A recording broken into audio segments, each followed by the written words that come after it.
Hey, Stacy. Welcome in, welcome in.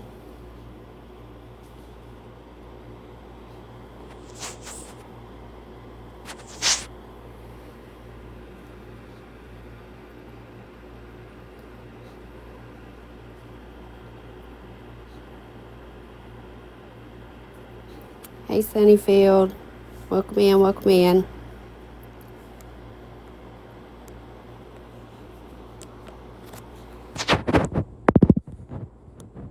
Hey, everyone. Welcome in. We're going to wait a few minutes before we get started. Let everybody come in. Hey, Louise. Hey, it's Crystal. Hey, Laura May.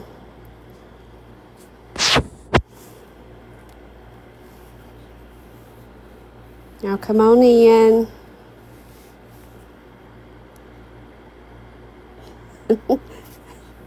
Glad you're here. Welcome in, welcome in. Can y'all hear me okay? I'm on a different phone. Yeah, I was in Pancakes Live last night. It's okay. Lay down. Hey, Miss Ann. Yeah, I don't mind doing it. This is a real good book. I sort of skipped ahead and started reading on into it, and I'm at chapter 7. Couldn't help it. Love it so much. We're going to let a few more people get in here before we get started. It's still a little early. And y'all share the live out. And if y'all haven't had a chance yet to follow Liam Bossonette, he's the author. He is on TikTok. He is a sweet person. Please give him a follow when you can. He did a great job giving Dee Dee a voice in this book so far. And he's going to be making rounds on panels. I saw him this morning in Wicked Whispers live this morning. And I spoke with him then, and he was really nice. And he'll answer your questions if you happen to be in a live where he's at. He will answer questions.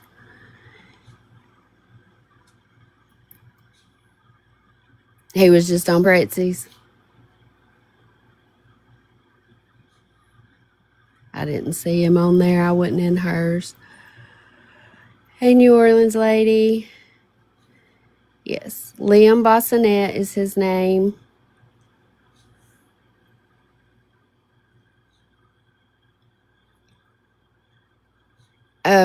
He's got a TikTok. Just hey Pam, go over to his TikTok, give him a follow, and you can message him. I'm hearing that he answers back pretty quick. He was real thankful for all the support he's been getting with the book. So he appreciates all of us. And if you haven't got the book yet or haven't downloaded it, you can get it on Kindle or through Amazon. It's reasonably priced. On Kindle, it's $1, I think, 99 cents or $1. And on Amazon, it's $6. He kept the price down low as he possibly could so that more people would be able to get it. We're going to give a few more minutes before we get started.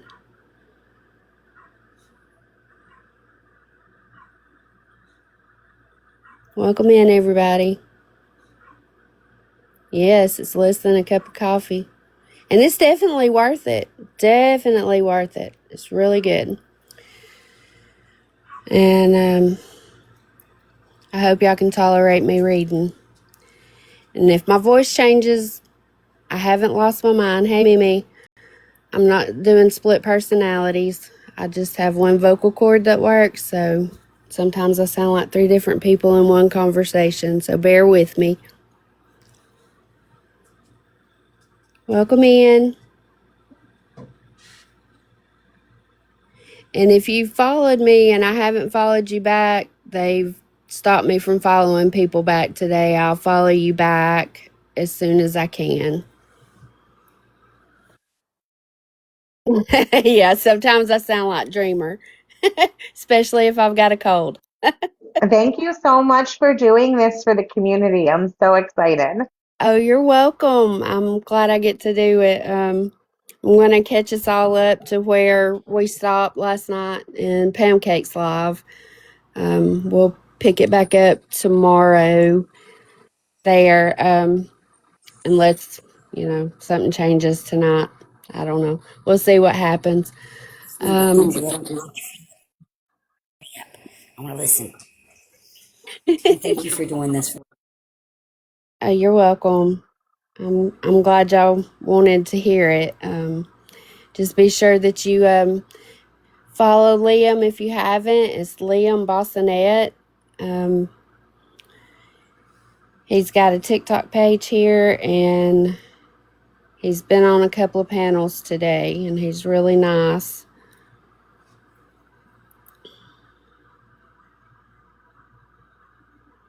We'll give it a few more minutes, and then, hey, Steph Tone.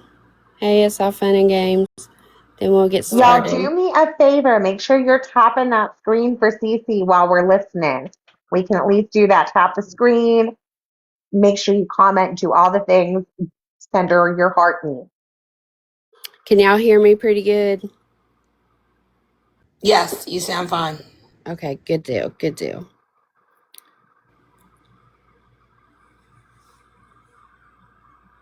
Okay. We'll wait just a few more minutes. The numbers are still going up. I don't want anybody to miss out. Hey, If you Grandma's guys go babies. over to that little, it's like an arrow at the end, you guys can share this out and repost it. Please do that as Hey, well so we can get Judy. everybody in here. Hey, Keisha. I'm having a problem. I can't repost. It won't let me. It won't let you repost. Mm-mm.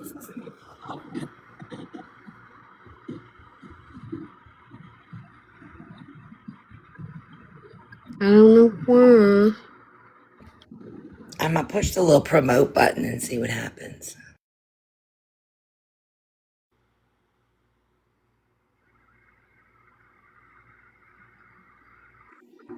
See, do you have Pam as a mod? You might want to make her a mod if you don't. Let me check.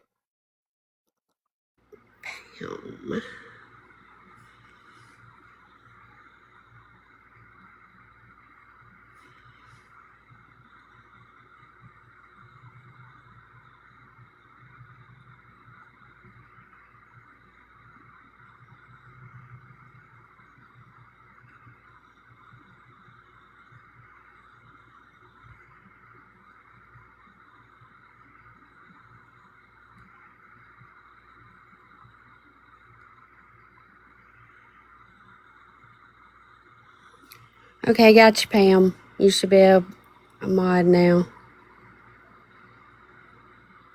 Okay. Yes, everyone, when I start reading the book, make sure you're tapping the screen so we protect the live, so we don't get shut down while I'm reading the book. I'm going to read chapters 1 through 4. He did a great job with this book, and after each chapter, he puts his sources where he got all of his information from.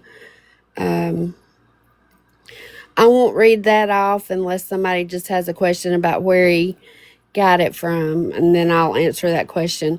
My mods and the people on the panel will be watching the comments because I'm not going to watch them while I'm reading. If anybody has a question or anything, y'all just holler at me and let me know. And everyone remember, tomorrow night, Pam Cakes is supposed to start reading up after chapter 4. So if y'all want to go watch her live tomorrow. And then Sunday at 3 Eastern, she will be having a special guest on a panel. Yes. Thank you. Thank you. Thank you. And Pam does a better job at reading these. She has that soothing voice. Mine's just wonky. Okay. Hey, Allison. I'm going to go ahead and get started. We're at about 70 people in here now, so I'm going to go ahead and get started. Hey, Born. This is The Woman They Made a Monster, the Dee Dee Blanchard case from her perspective by Liam Bassinet. There are 19 chapters in the book. They're short chapters. They're not real long, so I'm going to start with the introduction. For years, the murder of Claudine Dee Dee Blanchard has been presented to the public as a simple story with a clear villain and a clear victim. But the deeper people looked into the case, the more complicated it became. Court records, medical discussions, FOIA releases, interviews, and online evidence have raised difficult questions about the narrative millions accepted without hesitation. At the same time, Gypsy Rose Blanchard's public behavior following her release from prison, including controversial social media activity and apparent jokes surrounding the killing of her mother, has caused many former supporters to reevaluate what they believe about the case. Since releasing the book, additional information is, and still is being released. Most directly shocking is a very disturbing video of Gypsy ripping and tearing up her boyfriend's blanket with scissors and posting it on the internet. Many people have also found other recent social media behaviors to be very concerning, such as joking about the murdering her own mother. She made it into the we listen and we don't judge trend. And now even some supporters are now reconsidering if Gypsy really was as innocent and remorseful as she made herself out to be. This has been my most successful book yet, and I am very grateful to all the people who have supported me in my self-publishing books. I also have fans reach out to me and praise my work, which is also really heartwarming to me. And I appreciate both my publishing community and the community who want the truth about Gypsy Rose and Dee Dee revealed without fear of backlash. This book is not an attempt to sensationalize tragedy. It is an attempt to restore humanity, context, and perspective to a woman whose life and death became internet mythology. Before she became a headline, Dee Dee Blanchard was a daughter, a mother, a caregiver, and a human being. She deserves to be remembered as more than the way she died. He also put a disclaimer in the book, so I'm going to read that. This book is an independent investigative work based on publicly available information, including court records, interviews, documentaries, media reporting, public statements, and other archival material available at the time of writing. The opinions and interpretations expressed in this book are those of the author and are presented for commentary, analysis, and public interest purposes. Allegations and disputed claims are identified as such where appropriate. This work does not claim to present a definitive account of events and acknowledges that many aspects of the case remain debated and emotionally charged. No part of this book is intended to harass, threaten, defame, or incite hatred towards any individual connected to the case.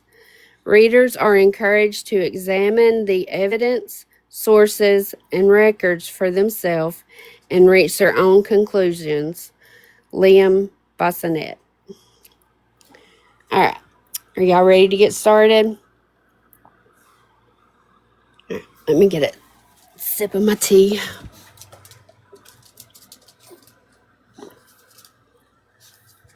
And welcome in all the people I missed while I was reading.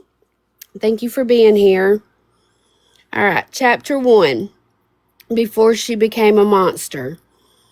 Before the documentaries, before the podcasts, before social media turned a homicide into entertainment for millions of strangers, scrolling through their phones at 2 in the morning, Claudine Dee Dee Blanchard was a human being. That should not be a controversial statement, yet somehow it became one. By the time most people first heard her name, she was already dead. Not simply dead, but transformed into something symbolic, a villain. People felt comfortable mocking, a woman reduced to headlines, dramatizations, reaction videos, and simplified internet narratives, repeated so often that eventually hardened into accepted truth. Monster. That became the word attached to her name. It spread faster than facts ever could. Television networks repeated it without saying it directly. Documentaries framed her through ominous music and selective storytelling. Social media users who had never read a single court document or medical file spoke about her with absolute certainty as if an entire human life could be understood through edited clips and viral summaries. The public was handed a story that felt emotionally satisfying. A cruel mother had spent years abusing a perfectly healthy child for sympathy, money, and attention. The daughter escaped the only way she believed she could. It was simple, clean, morally uncomplicated. People like stories that allow them to feel morally uncomplicated. Real life rarely works that way. Dee Dee Blanchard was born Claudine Petrie on May 3rd, 1967, in Chacabay, Louisiana. I guess I said that right. She came from a working-class Cajun family shaped by financial hardships, instabilities, and conflict. Much of what the public later learned about her childhood came from relatives speaking about her death, when she was no longer alive to defend herself or offer her own version of events. Some described her as difficult. Others described someone deeply insecure and desperate to feel needed. The contradictions matter because they reveal something important people often ignore in true crime culture.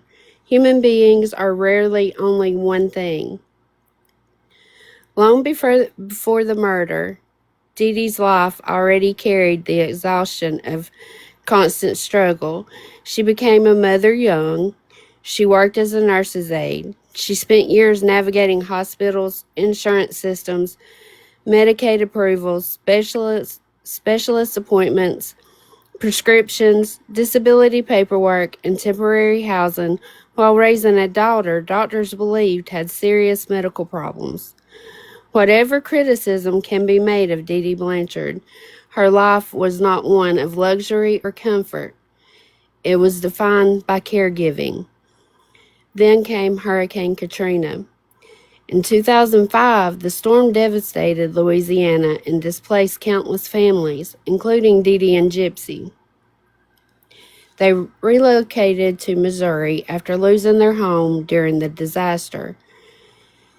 Eventually, Habitat for Humanity built them a small pink house in Springfield after charities and local organizations rallied around what appeared to be a struggling single mother caring for a severely disabled child. To neighbors, Dee Dee didn't appear glamorous, manipulative, or powerful in the theatrical way later dramatizations would portray her. They remembered a woman constantly tending to her daughter's needs. People saw her organizing appointments, speaking with doctors, pushing wheelchairs through hospitals, and trying to secure support systems for a child she believed was seriously ill. One word appears repeatedly in descriptions from people who actually knew her: exhausted. Years later, after the media narrative surrounding the case had already become firmly established, details emerged that complicated the story in ways many people were uncomfortable discussing. Gypsy Rose Blanchard was eventually diagnosed with 1q21.1 microdeletion syndrome, a legitimate chromosomal disorder associated with developmental delay, intellectual disability, swallowing difficulty, neurological complications, muscle weakness, and physical abnormalities. Gypsy herself later publicly acknowledged the diagnosis and discussed concerns about passing the condition to her own child. That diagnosis matters far more than most media coverage acknowledged. For years, the public was encouraged to believe Dee Dee invented illnesses entirely from nothing. But a child with a documented chromosomal disorder is not nothing. Medical literature surrounding 1q21.1 microdeletion syndrome includes symptoms overlapping with many of the medical issues associated with Gypsy throughout childhood. Gypsy's former pediatrician, Dr. Rob Steele, also confirmed she suffered from strabismus, severe enough to require corrective surgery in order to prevent blindness. Those facts do not automatically prove Dee Dee made perfect decisions. They do not erase every allegation surrounding the case. What they do challenge is the simplistic image of a perfectly healthy child subjected to entirely imaginary treatment. As more records surface through FOIA requests, court filings, interviews, and independent researchers examining the case in detail, additional questions emerge. Critics of the mainstream narrative begin asking how a low-income Medicaid patient could repeatedly receive specialist referrals, prescriptions, feeding tube management, surgeries, and ongoing evaluations without substantial documented medical justification. Medicaid systems are heavily regulated. Procedures generally require physician documentation, testing, specialist approval, and oversight. No major malpractice lawsuits ever emerged against the physicians who treated Gypsy. No court formally concluded that every diagnosis publicly discussed had been fabricated. Instead, the deeper people looked into the case, the more medically and psychologically complicated it appeared. At the same time, investigators also uncovered evidence suggesting Gypsy understood more about her circumstances than the public initially believed. Secret online relationships, hidden social media accounts, role-playing communities, and years of private communication with men online revealed a young woman capable of navigating complex double lives while publicly continuing to present herself as significantly younger and more disabled than she privately appeared to understand herself to be. None of this means dysfunction did not exist inside the home. None of it rules out emotional manipulation, unhealthy dependency, or deeply damaged psychological dynamics. But it does make one thing increasingly difficult to ignore. The public story moved faster than the evidence. On June 14, 2015, police entered the Blanchard home in Springfield, Missouri after disturbing Facebook posts appeared online. Inside, they found Dee Dee dead in her bed, stabbed multiple times while she slept. Her daughter was missing. At first, many neighbors feared Gypsy had been abducted or murdered herself. Within days, the story exploded across national media. Gypsy Rose could walk. That revelation instantly transformed public perception.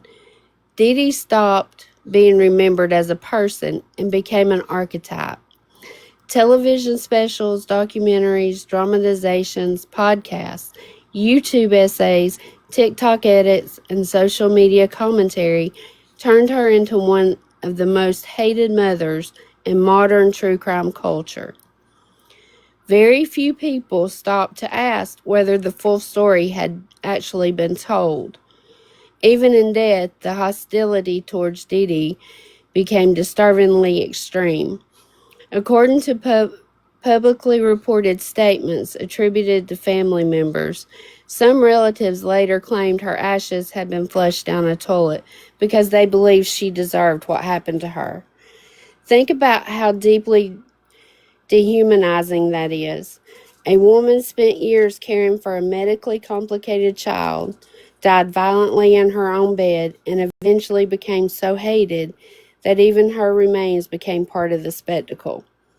That is where this story truly begins. Not with Hulu dramatizations, not with viral TikTok clips, not with fandom culture built around a homicide.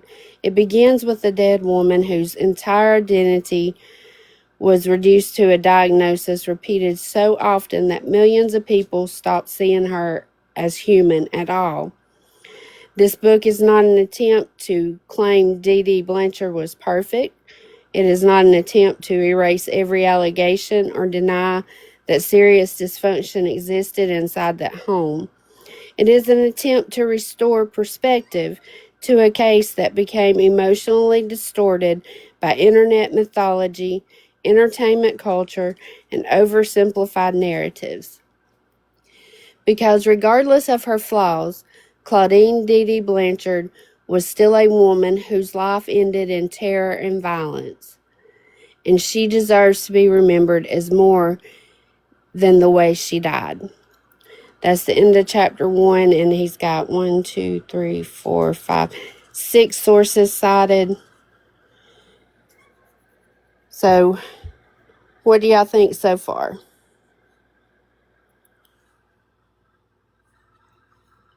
I love it. Keep going. All right. Yeah, I'm a little emotional right now. This is amazing. He's really giving her a voice. He's making her human. This is so amazing. Like, I really want to be. Oh, this is good. This is really good, guys. Okay. All right. We'll go on to chapter 2. Chapter 2 is the plan behind the pink house. The public was told to picture Gypsy Rose Blanchard as helpless, a frightened daughter, a trapped child, a prisoner in a wheelchair, someone so controlled, so broken, so desperate that murder became the only door left open. That is the version millions accepted, but court records, police summaries, later trial evidence, and Nicholas Godejohn's own statements tell a far darker and more deliberate story. They do not show a woman stumbling blindly into violence. They show planning, they show concealment, they show a knife, gloves, stolen money, bus travel, online messages, a false identity, and a dead mother left in her bed while her daughter fled across state lines. Dee Dee Blanchard did not die in the middle of a chaotic argument. She did not die during a sudden struggle. She was killed while she slept. That fact alone changes the moral weight of the story. Whatever arguments people make about the years before the murder, whatever accusations are made against Dee Dee, nothing changes the final image at the center of this case. A woman was lying in her own bed, in her own home, at her most defenseless, when the person she had spent her life caring for helped bring death to her bedroom. The public conversation often rushes past that part. It should not. According to the prosecution summary and investigative materials, Gypsy and Nick Godejohn were originally charged in Greene County, Missouri, with first-degree murder and armed criminal action after Dee Dee was found dead in June 2015. Gypsy later accepted a plea deal and pled guilty to second-degree murder. Nicholas went to trial. was convicted of first-degree murder and received life in prison. That difference in outcome shaped the way the public saw them. Gypsy became the survivor. Nicholas became the killer. Dee Dee became the monster. But the paperwork underneath the headline is not nearly that simple. Investigative summaries state that when Gypsy and Nicholas were interviewed separately after their arrest, Gypsy initially placed responsibility on Nicholas. She reportedly told detectives that Nicholas killed Dee Dee because Nicholas and Claudine did not get along. She also claimed she had been forced to stay in the bathroom during the killing and had to participate afterwards. Nicholas gave a different version. According to the same investigative summary, Godejohn confessed that he stabbed Claudine Blanchard while she slept and stated that Gypsy gave him the knife and gloves, while more importantly, he said the whole idea to kill Claudine was Gypsy's idea, and he would not have killed her if Gypsy had not asked him to kill her. That sentence is devastating. Not because Nicholas Godejohn should be treated as innocent. He was convicted for what he did, and what he did was horrific. But his statement matters because it directly challenges the softer public image of Gypsy as a passive figure swept along by someone else's violence. In his account, he was not the origin of the idea. He was the instrument. And that distinction matters. Nicholas Godejohn was not a sophisticated criminal mastermind. His lawyers argued that he was on the autism spectrum and had an IQ of 82. Later reporting about his appeal also described expert testimony suggesting that his autism made him vulnerable to manipulation, especially through role-play videos and messages. Whether a jury accepted that as a legal defense is one question. Whether it should cause readers to look more carefully at Gypsy's influence over him is another. Because if Nicholas had limited social understanding, obsessive attachment, and deep emotional dependence on Gypsy, then the question becomes deeply uncomfortable. Who was leading whom? The evidence of planning did not stop with Nicholas' statement. Prosecutors pointed to the text message exchanged between the two in the days before the murder. Investigative summaries also note that Gypsy had a video on her phone showing a stabbing motion over Dee Dee's bed. Other summaries state that Gypsy admitted giving Nicholas the knife. This was not a stranger breaking into a house. This was not an unknown attacker. This was not a random act. This was someone Dee Dee's daughter invited into the home. Gypsy let Nicholas inside. She gave him access. She provided materials. She knew why he was there. She knew where her mother was sleeping. Then, while Dee Dee was being stabbed, Gypsy was not running to a neighbor, not calling police, not screaming for help. By her own account, she was in the bathroom. The horror of that scene is almost impossible to sit with for long. Dee Dee had spent years being told by the world that she was admired for caring for Gypsy. She had been photographed beside her daughter. She had attended public events. She had organized medical care, charity appearances, travel, treatments, prescriptions, and appointments. Then, in the last moments of her life, the daughter she had raised helped arrange the conditions for her death. Afterward, the behavior becomes even harder to reconcile with the image of helpless panic. Police materials and later summaries describe disturbing Facebook posts appearing from Dee Dee and Gypsy's shared account. One said, "That bitch is dead." Another claimed, "I effing slashed that fat pig and raped her sweet innocent daughter. Her screams were so effing loud, LOL." The messages were grotesque. They were designed to shock. They turned a dead woman into a spectacle before her body had even been found. According to investigative summaries, Gypsy admitted posting comments so someone would find her mother sooner. That explanation has always deserved some scrutiny. A person who wants help can call 911.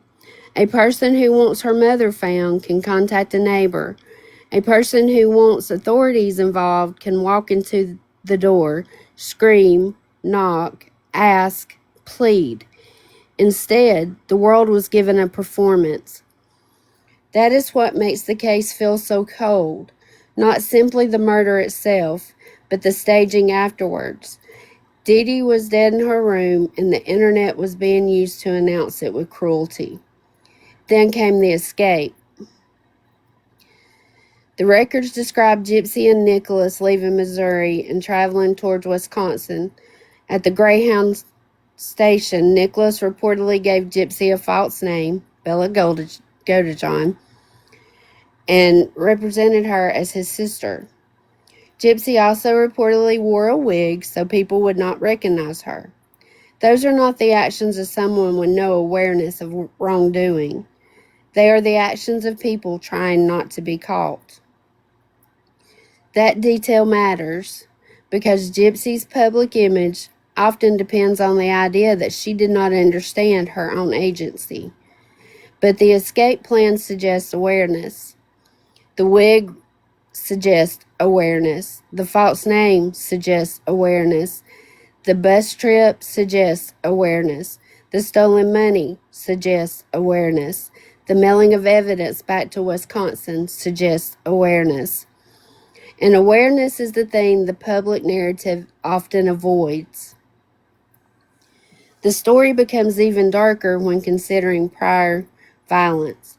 Public reporting has described a 2011 incident in which Gypsy pew-pewed Dee Dee multiple times with a BB pew-pew loaded with metal bullets, allegedly believing it was a real firearm.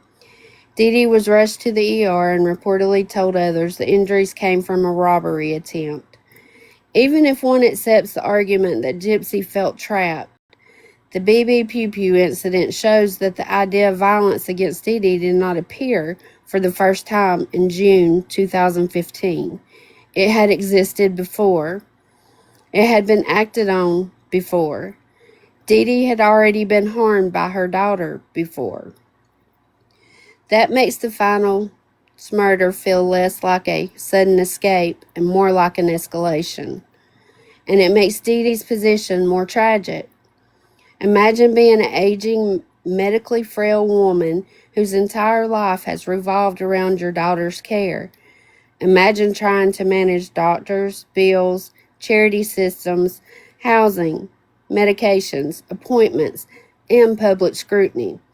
Imagine being called difficult, controlling, manipulative, and evil after death, while the person who helped arrange your murder becomes a public figure with fans, interviews, documentaries, and social media applause. This is why Dee Dee's humanity matters. Not because she was perfect, not because every allegation against her must be dismissed, but because murder does not become morally clean just because the victim is complicated. Gypsy supporters often speak as though Dee Dee's alleged wrongdoings erased her right to live. That is a dangerous idea. It is also an idea that true crime culture rarely admits it is promoting. People do not always say, she deserved to die. Instead, they say, what else was Gypsy supposed to do? The effect is often the same. It turns a sleeping woman's death into a solution. That should disturb us. The court outcome also deserves attention. Gypsy's guilty plea meant she never faced the same full public trial Nicholas did. The evidence against her was never tested in front of a jury in the same way. Her abuse narrative became part of the plea context. Nicholas, by contrast, went to trial and absorbed the full weight of the system. That is not to argue Nicholas was innocent.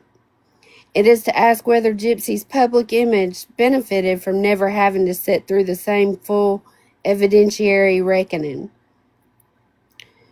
There is something especially chilling about the way responsibility shifted after arrest. According to the investigative summary, Gypsy initially presented Nicholas as the central actor and suggested he had forced or driven the violence.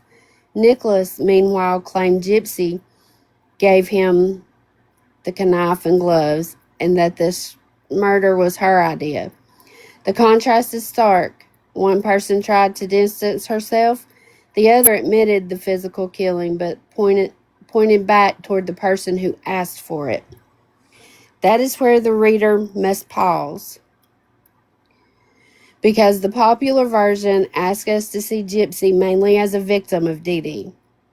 The documents ask us to consider Gypsy as something else too: a planner, a manipulator, a daughter who knew her mother was asleep and still helped bring a killer into the house, a person who fled afterwards, a person who used a false name, a person who let the dead woman remain undiscovered until vile Facebook posts forced people to look. Those facts do not require exaggeration. They are disturbing enough on their own. The saddest part is that Dee Dee's voice is absent from it all. We have Gypsy's version. We have Nicholas's version. We have lawyers, documentaries, social media, commentators, neighbors, family friends, fans, critics, and producers. But Dee Dee herself is silent.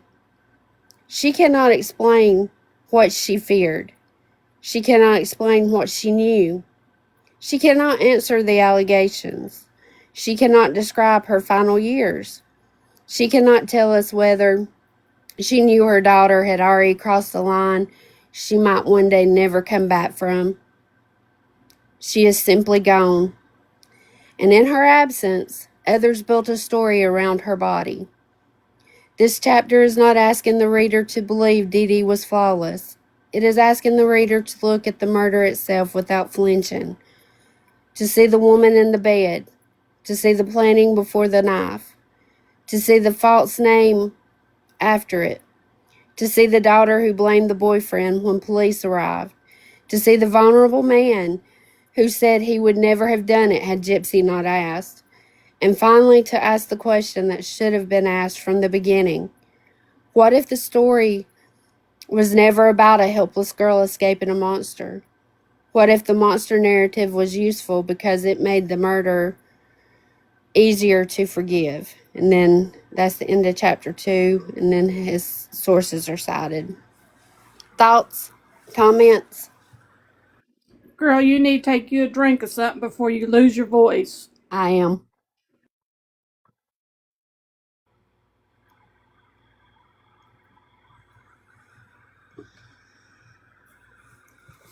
All right.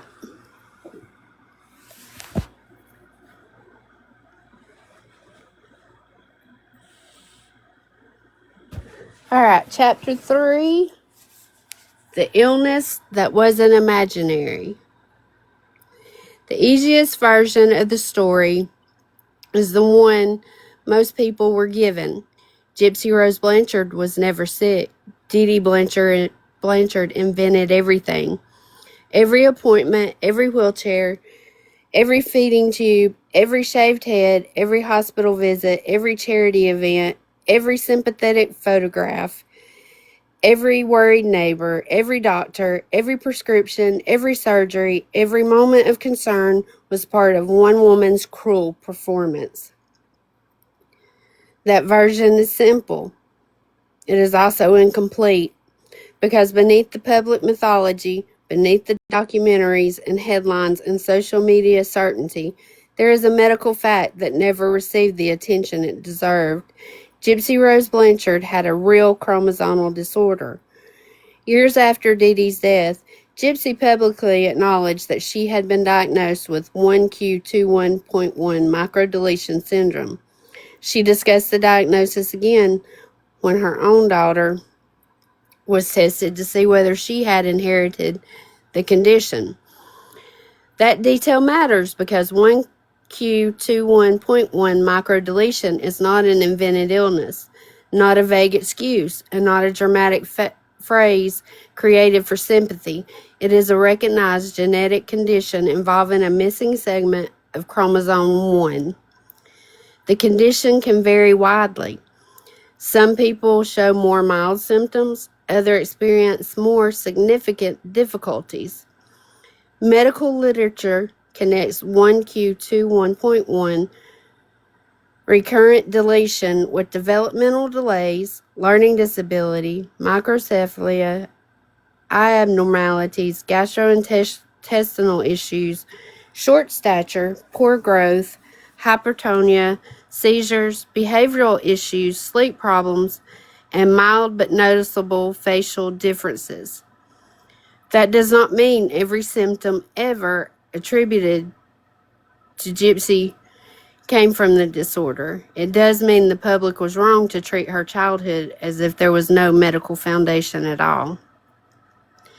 A child with a chromosomal deletion is not a healthy child being dressed up as sick for no reason. A child with developmental differences, eye problems, feeding issues, poor growth, and possible neurological complications is a medically complicated child.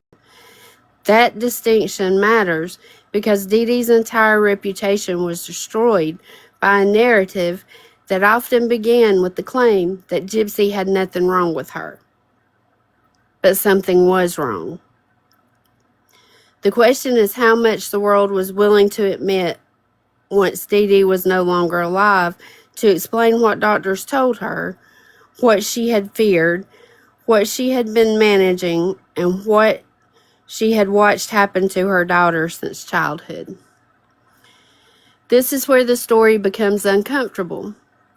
Because if Gypsy had real medical problems, then Dee Dee was not caring for her for an imaginary patient.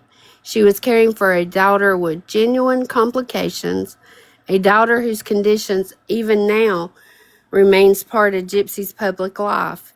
The fact that Gypsy later worried about passing the condition to her own child proves that the diagnosis was not some forgotten technicality buried in old paperwork.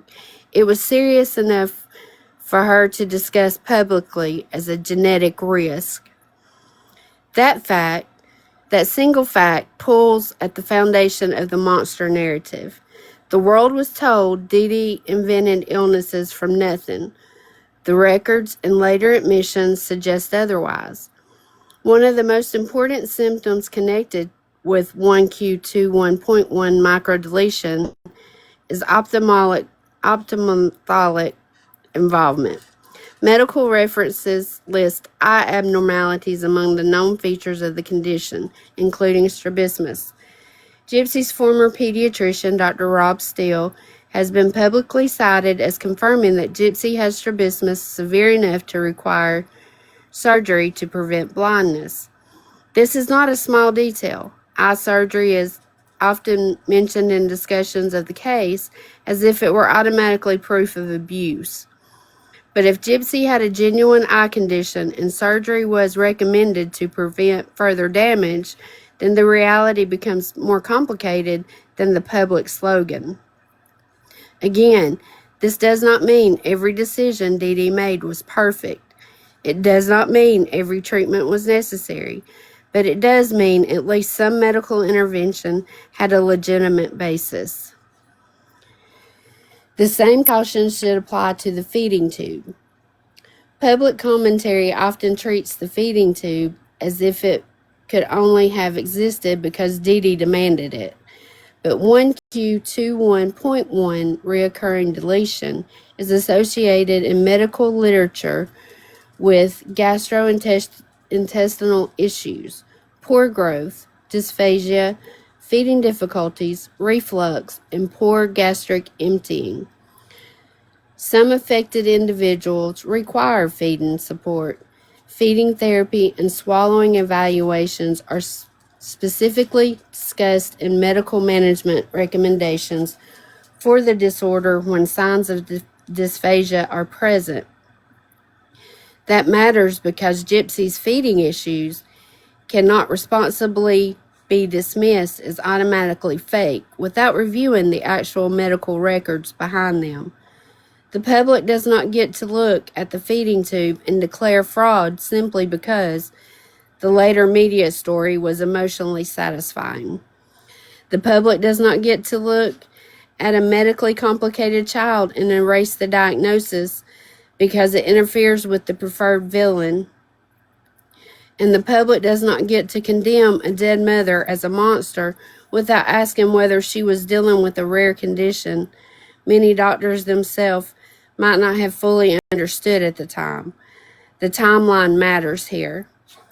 1Q21.1 microdeletion syndrome became better recognized through chromosomal microarray testing. Gene Review notes that prior to 2008, many testing platforms did not include coverage of that region. That means a mother raising a child before widespread awareness of the condition may have been facing symptoms without a clear unifying explanation. Imagine that. A child has developmental differences. She has eye problems. She has growth concerns. She has feeding difficulties. She has facial features that may appear different. She has doctors, referrals, appointments, and symptoms that do not fit neatly into one answer.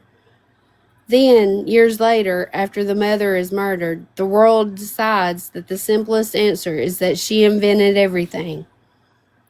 That is not investigation, it's erasure.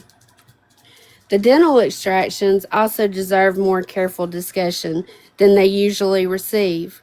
One of the most emotionally powerful claims in the public narrative is that Gypsy had teeth removed unnecessarily. It is a claim that horrifies people immediately, which is exactly why it became so useful in the media version of the case. But horror is not evidence. The actual question is clinical. Why were the teeth removed? What condition were they in? What did the dental records say?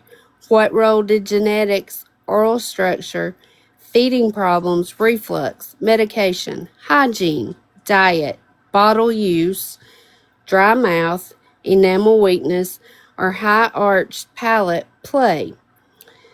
Medical literature on 1Q21.1 reoccurring deletion describes craniofacial differences, including highly arched palate. It also discusses feeding and gastrointestinal problems. Those features do not automatically prove that dental extraction was necessary in Gypsy's specific case, but they absolutely create a medically plausible context that most casual commentators ignore. Dental decay can become severe enough that extraction is medically indicated. Feeding difficulties, oral motor problems, reflux, sugar exposure, bottle habits, dry mouth, and developmental limitations can all contribute to serious dental issues. Without the full dental records, it is reckless to treat the extractions as automatic proof that Dee Dee maliciously harmed her daughter. That is the problem with this case again and again. The most dramatic version became the public version. The most complicated version was pushed aside. The Medicaid question deepens that concern. Gypsy was reportedly on Medicaid. Anyone who has dealt with Medicaid approvals understands how difficult it can be to obtain specialist care, procedures, medical equipment, prescriptions, nutritional support, and ongoing treatment without documentation. Medicaid is not a parent walking into a hospital and ordering surgery from a menu.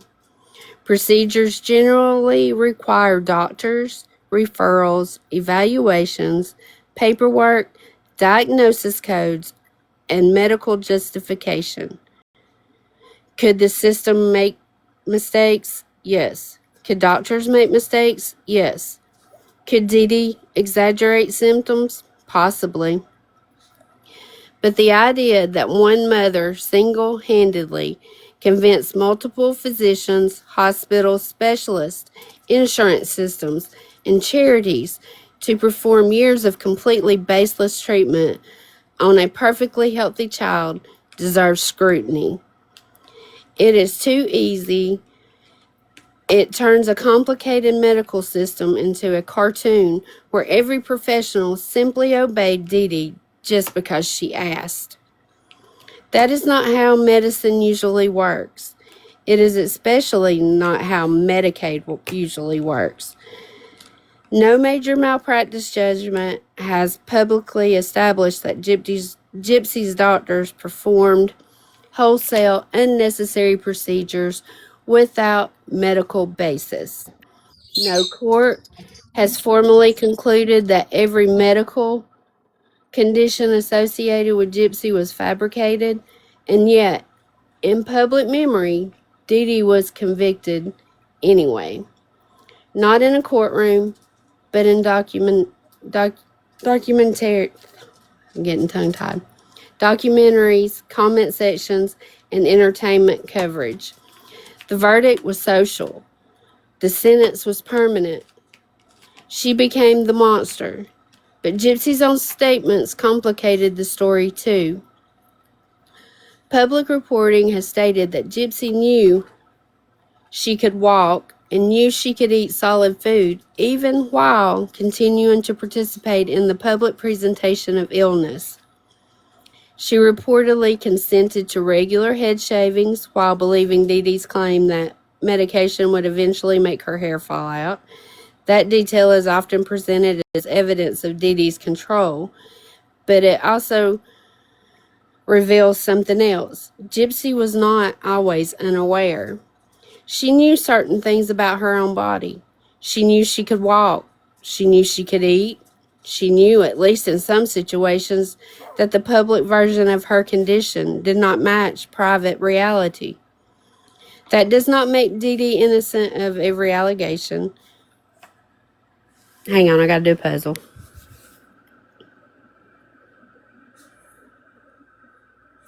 Okay.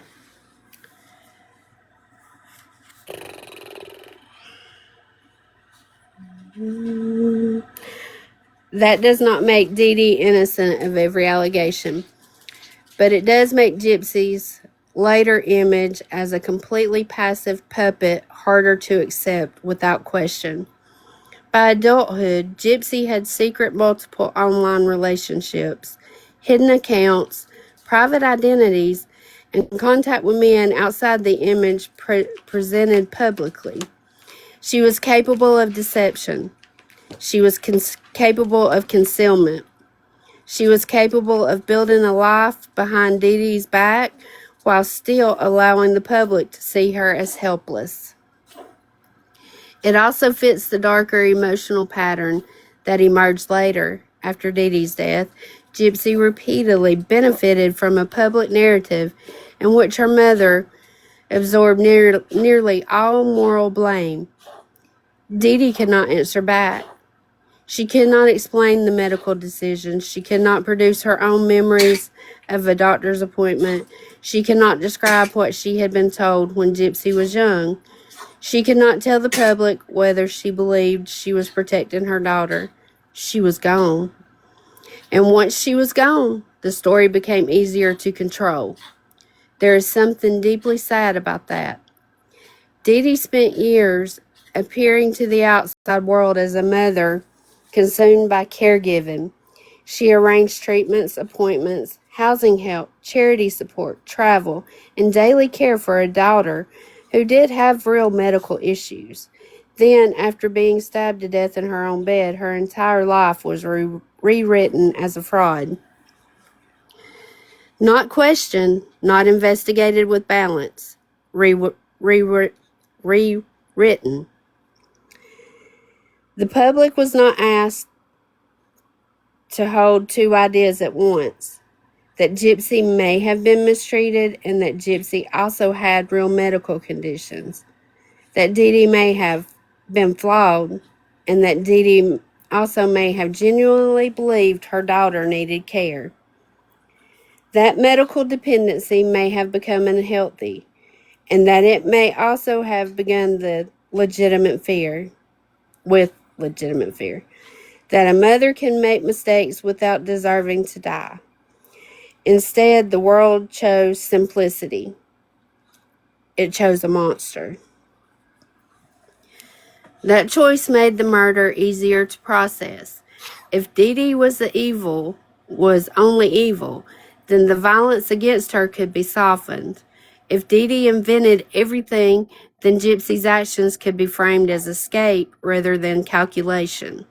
If Dee Dee had no humanity, then her death could be more content. But the medical evidence refuses to stay that simple. 1Q21.1 microdeletion syndrome is real. Its symptoms are real. Its uncertainty is real. Its effect on development, appearance, feeding, growth, eyes, behavior, and neurological function can be real. Gypsy has acknowledged the diagnosis publicly.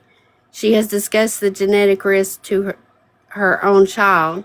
Even now, the condition remains part of her life story. So why was it so easy for millions of people to believe Dee Dee invented a sick child from nothing? Maybe because the simpler story was more entertaining.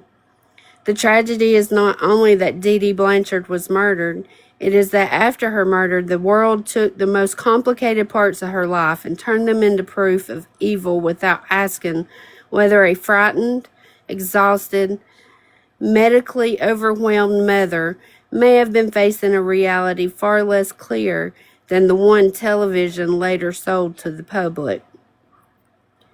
Gypsy Rose was not simply a perfectly healthy child. She had a real genetic disorder, real medical vulnerabilities, and real clinical features that complicated the story used to condemn her mother. And if the public wants to judge Dee Dee Blanchard, it should at least begin with the whole truth.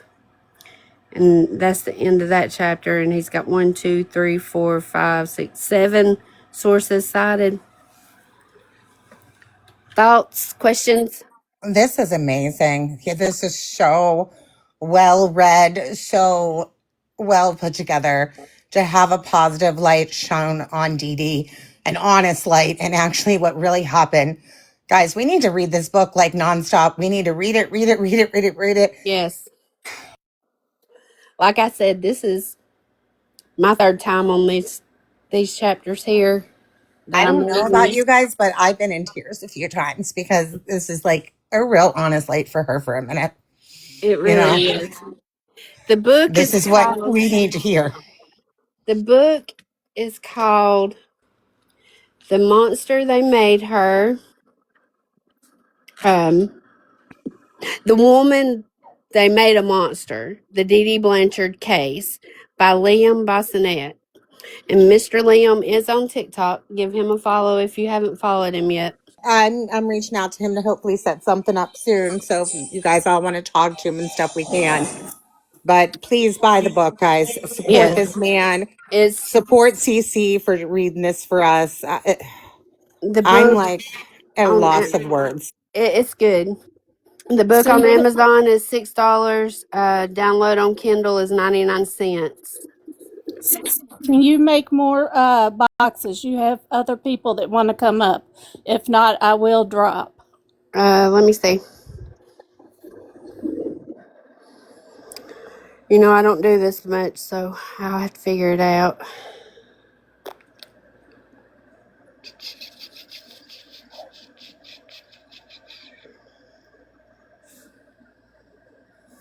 See, it's in the settings, I guess.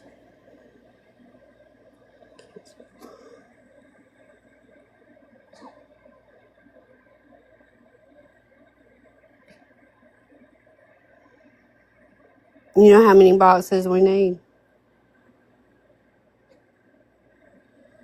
I guess all of them, I guess.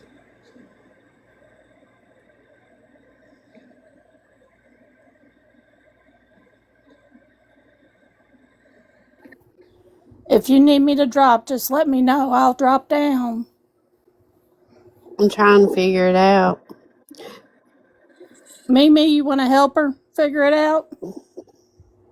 I don't do this enough to know where everything Okay, is. so trying to think right now. Go down. Do you see like the two little people heads at the bottom left? You'll Yes. go into one of those and it will have a grid. Hit those little guys and it will have a grid. Okay. I just found the book on Amazon. I'm going to buy it tonight too.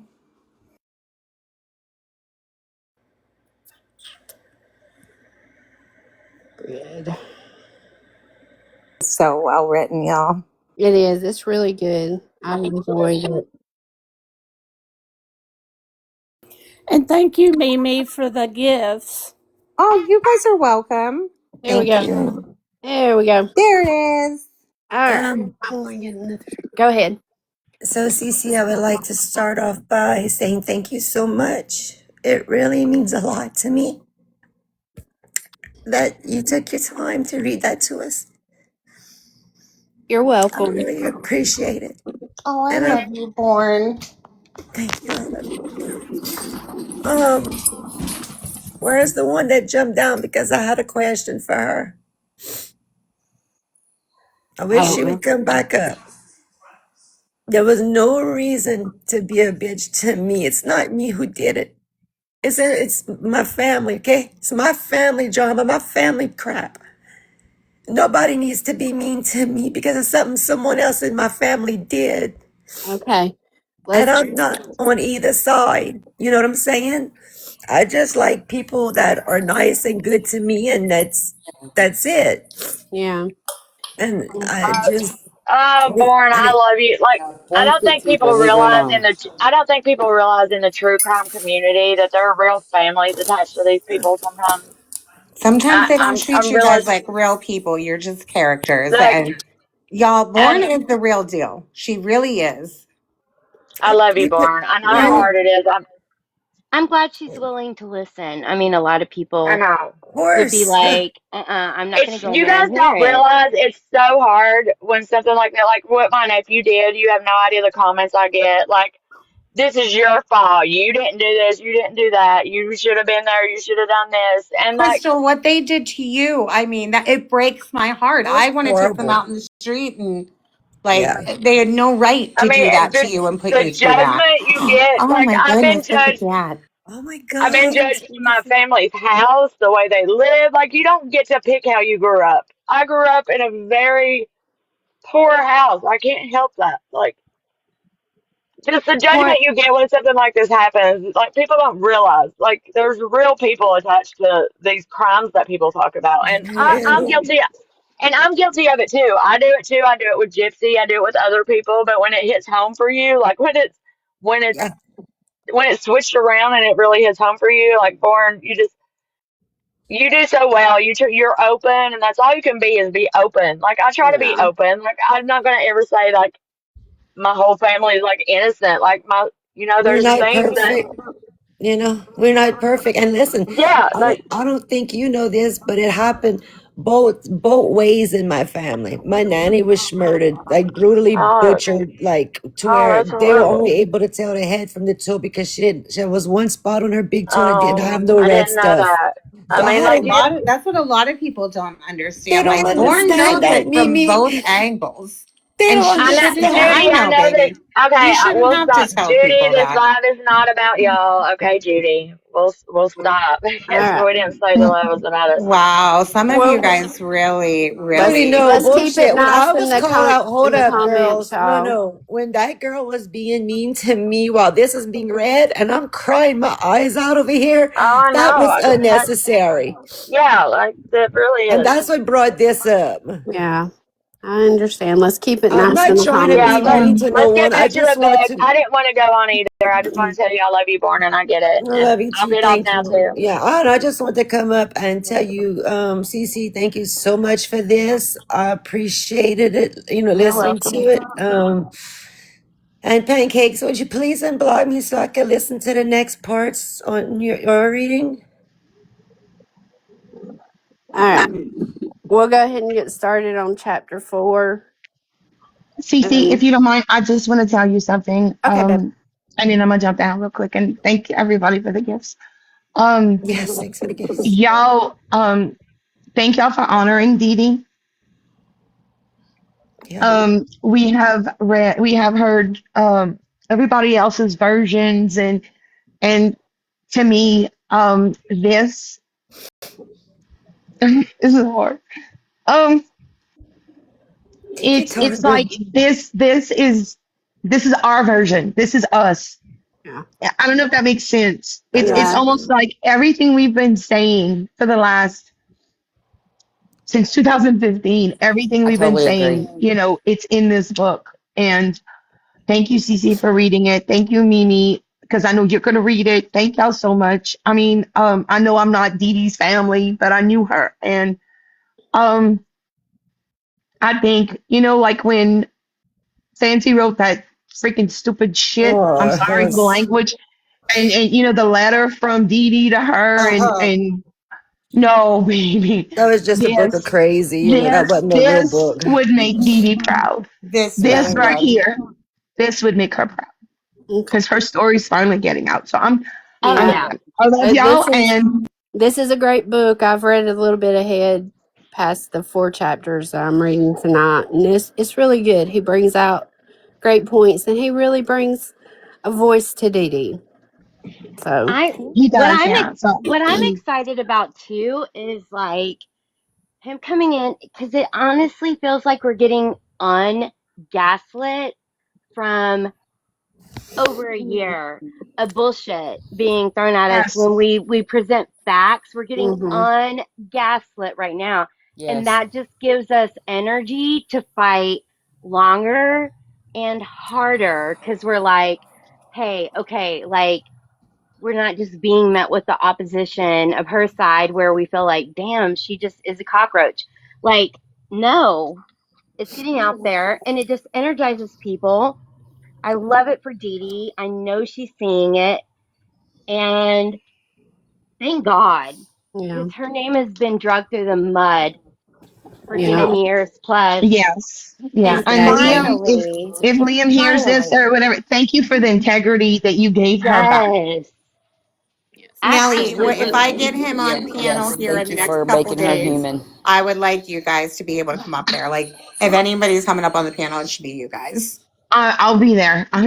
Thank 100%. you, I will be Mimi. there. If anybody should be Oh, up there, it should be you guys I'll for be there. sure. Okay, Thank we're I y'all. don't want gonna. to miss the All next right, set of I'm readings. gonna jump. I will Love definitely you be Thank there. y'all. Okay, Just guys. let thank me you for know, coming, Mimi. Thank you, Nelly. Nelly. All Love right. you, girl. And just real quick before she starts, guys, this book is available on Amazon for less than $10. You guys can buy it, a paper copy, for less than $10 on Amazon. You can get it on Kindle, I think, for like $1 or a couple dollars. Yeah. So it's available. Please support the author. Please support all of the creators that are going to read the book. He wants everybody to read the book. Let's make sure we get this out there, please. And if you haven't followed him, he is on TikTok. Go give him a follow. All I right. almost forgot him this morning. Chapter 4 is called Left Holding Everything. Before Dee Dee Blanchard became a national villain, she was a young woman left with the full weight of motherhood. Rod Blanchard was still a teenager when he became involved with Dee Dee.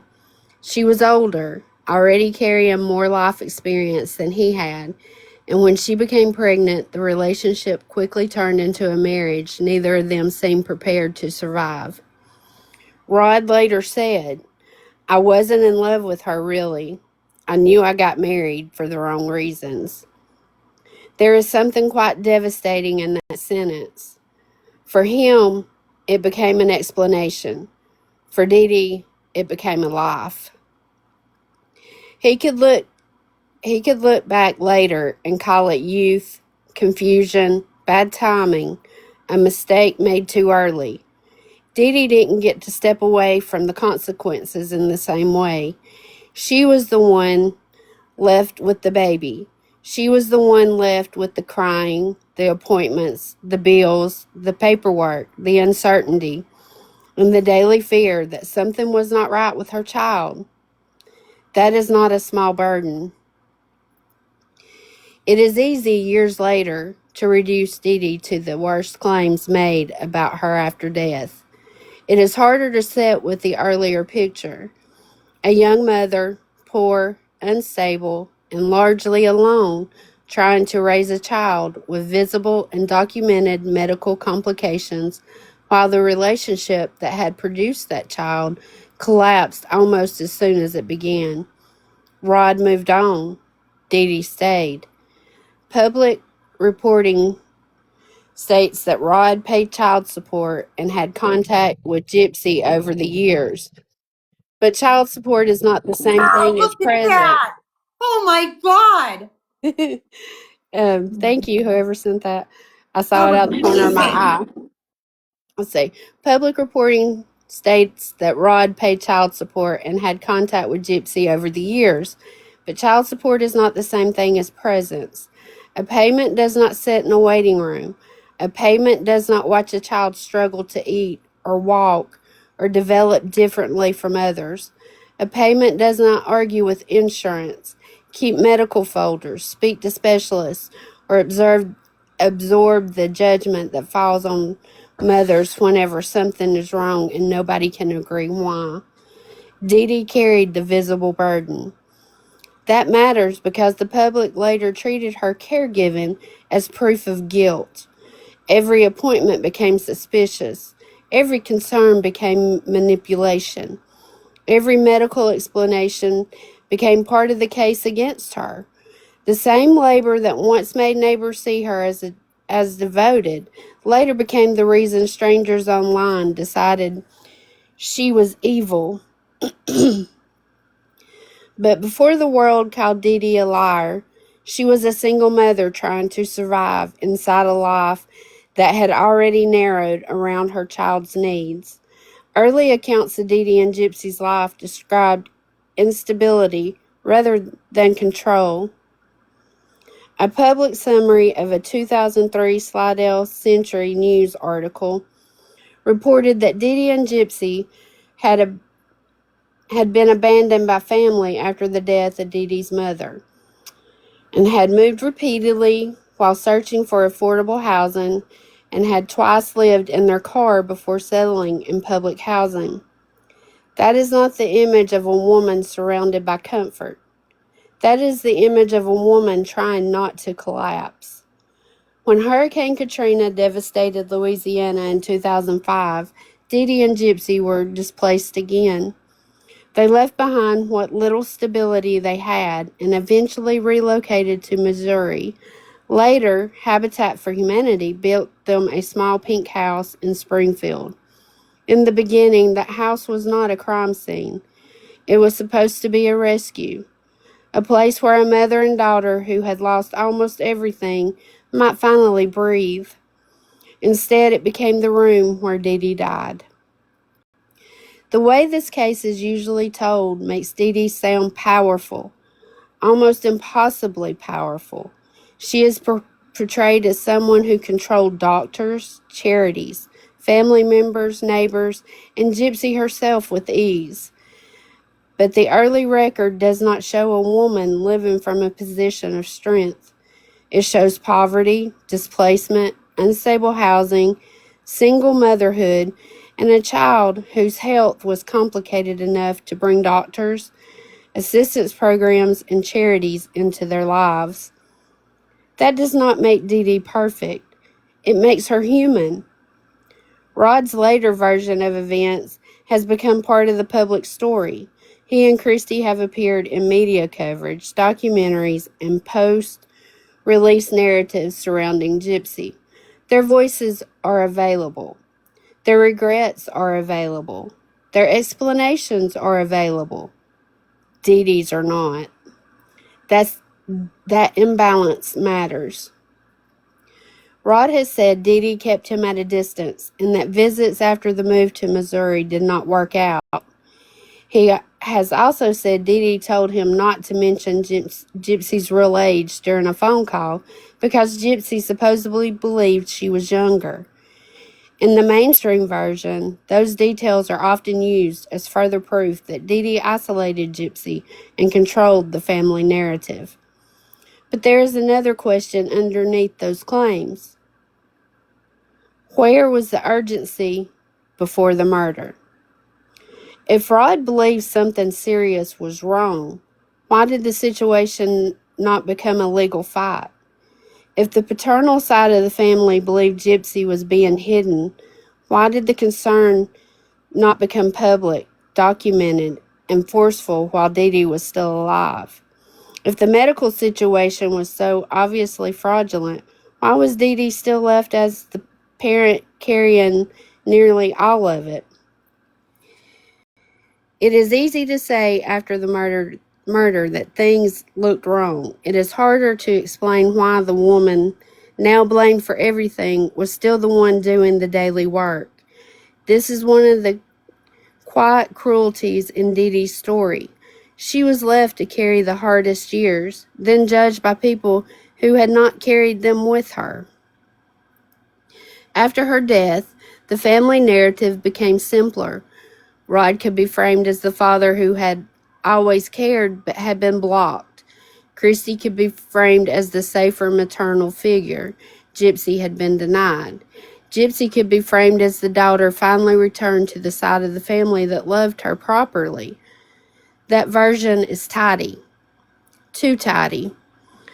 The paternal family may have had their own pain, their own regrets, and their own version of events, but they were not the ones raising Gypsy day after day. They were not the constant presence in doctor's offices. They were not the parent living through housing instability with her. They were not the one displaced with her by Katrina.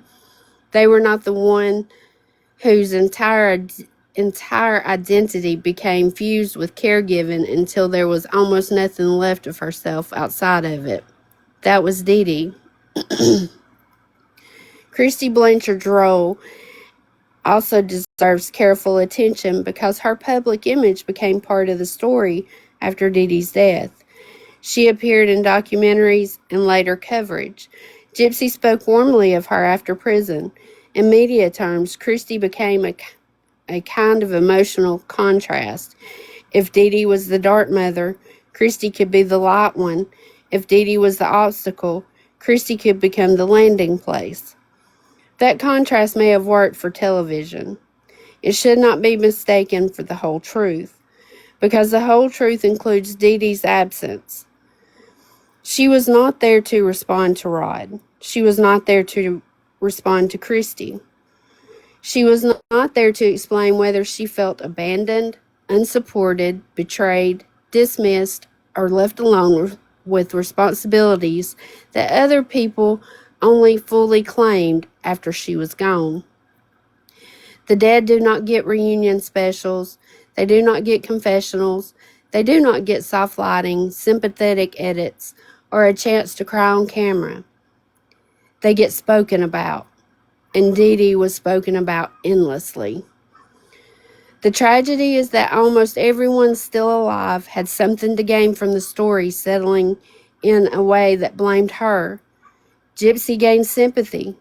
Nicholas became the violent outsider. Rod became the father who wished things had been different. Christy became the supportive stepmother. Media companies gained a story audiences could understand quickly. Dee Dee gained nothing. She was dead. Her silence became useful. In that silence, people could place whatever version of her served the story best. If the narrative needed a villain, Dee Dee could be the villain. If the narrative needed a stolen daughter, Dee Dee could be the thief. If the narrative needed a family reunion, Dee Dee could be the wall that had kept everyone apart. But a woman's life is not a prop. Before the murder, Dee Dee had lived through a broken marriage, poverty, unstable housing, displacement, disability systems, medical confusion, and the loneliness of being the parent who stayed. She had made herself necessary because necessity may have been the only security she had. She had built a life around being Gypsy's caregiver because that was the role life had handed her, and for years, almost nobody else appeared willing to take it from her. Then, after all of that, she was killed in her bed. And once she was gone, the world listened mostly to the people who survived her. That is not the same thing as truth. It is only the version death allowed. And then that's the end of that chapter. And we'll finish it up tomorrow. Girl, So, thank you so much you're for welcome. reading that. I kind of avoid a lot of stuff with this case because protecting like my own like mental health, whatnot, I get real frustrated. But this re-energized me. It kind of reset things and let me know people out there do understand what we're doing. People do. They're getting Yes. it. And it may be people we don't. I didn't know this author existed No, before today, that's right. He's from but England. but they clearly get it. They clearly get it. So it's kind of like, oh, we're not just bitching to avoid. We're not just like bringing evidence and stuff like that to nobody. Like people are listening. Yes. I'm very sorry if they came in and ghost watched our dysfunction. I'll say that right now. But I love this person. I've never met him. I don't know him. He's real sweet. I talked to him this morning on a panel, on Wicked Whispers panel this morning. He's real nice. And he's a little shy, trying to get used to the lives and stuff. He he was real appreciative of all the interest in the book, all the notifications he had, all the follows he woke up to. He was very appreciative. Um, I'm glad. I'm glad he has an interest in it, and I'm thankful for him a yes. lot. Well, while we were reading the book, I myself just ordered 2 paper copies. I suggest you guys do the same thing. Order one for yourself and one for a friend, like I just did myself. And wouldn't you like to know if you're my friend or not, huh? Amazon, right? On Amazon? I guess somebody's Yes. gonna know who's my Yep. Amazon. friend. But yeah, I got it Myself. right on Amazon. If you look it Yep. up right on Amazon, it comes up. It's available through Kindle for just a couple bucks, but you can get a paper copy for less Yes. than $10, guys. I Yes. ordered 2 paper copies for less than $20. Please support this man. Yes. Even Yep. if you Pass don't it want on, to you give, groggy worm. if you don't have a friend to give it to, just order 2 just because. You You know Right. what can, I mean? Pancake said somebody, there's 99 cents on yeah, on Kindle. the Kindle. Yeah. Yeah, I thought it If was you don't available want to on Please, wait for Kindle. your please, paper please copy to don't come, forget don't forget to leave a review. yes. Please Yes, leave a Yes. review. Let's absolutely. leave some He's reviews a for really good him. writer. You know what? Yeah, Whatever I'm gonna people. read it, and I suggest everybody read it. I heard him tonight say that he wants people to read it. That would he would feel honored if we all read it. So I Yes. Mimi, say that's what we Please do. Mimi, go give him a follow so he can go live. Yep, I'm You Mi- gonna need to go get do his that because I would followers love to up. have him on mine. I'd love to Mi- talk to him. Mimi, you should have a giveaway for your second book. That's a Might great have to order idea. a third one then.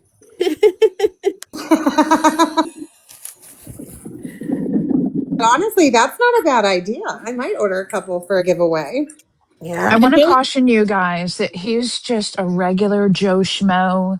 He's a Yeah. very soft spoken, laid back, very quiet person. Hmm. Doesn't, he's not in the Gyp verse community anywhere.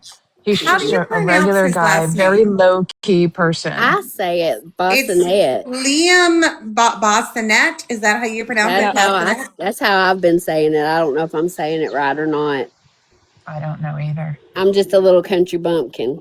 So Pancakes. Did you? everyone needs everyone needs to remember tomorrow at 9:30 Eastern, Pam will be reading the next chapters. I'm not gonna call it. No, Yay! she got me blocked. And on Sunday at I believe it's 3 p.m. Eastern time. I'll be having a panel as well if you guys would like to join, and I will have a special guest. Were you on Blackborn? Sorry? Were you on Blackborn? I've already answered that question in the past, and I just don't want to Okay. entertain it Okay. again. Okay. Okay. I'm sorry. No Well, disrespect intended to anybody. That's just how I feel. Sorry.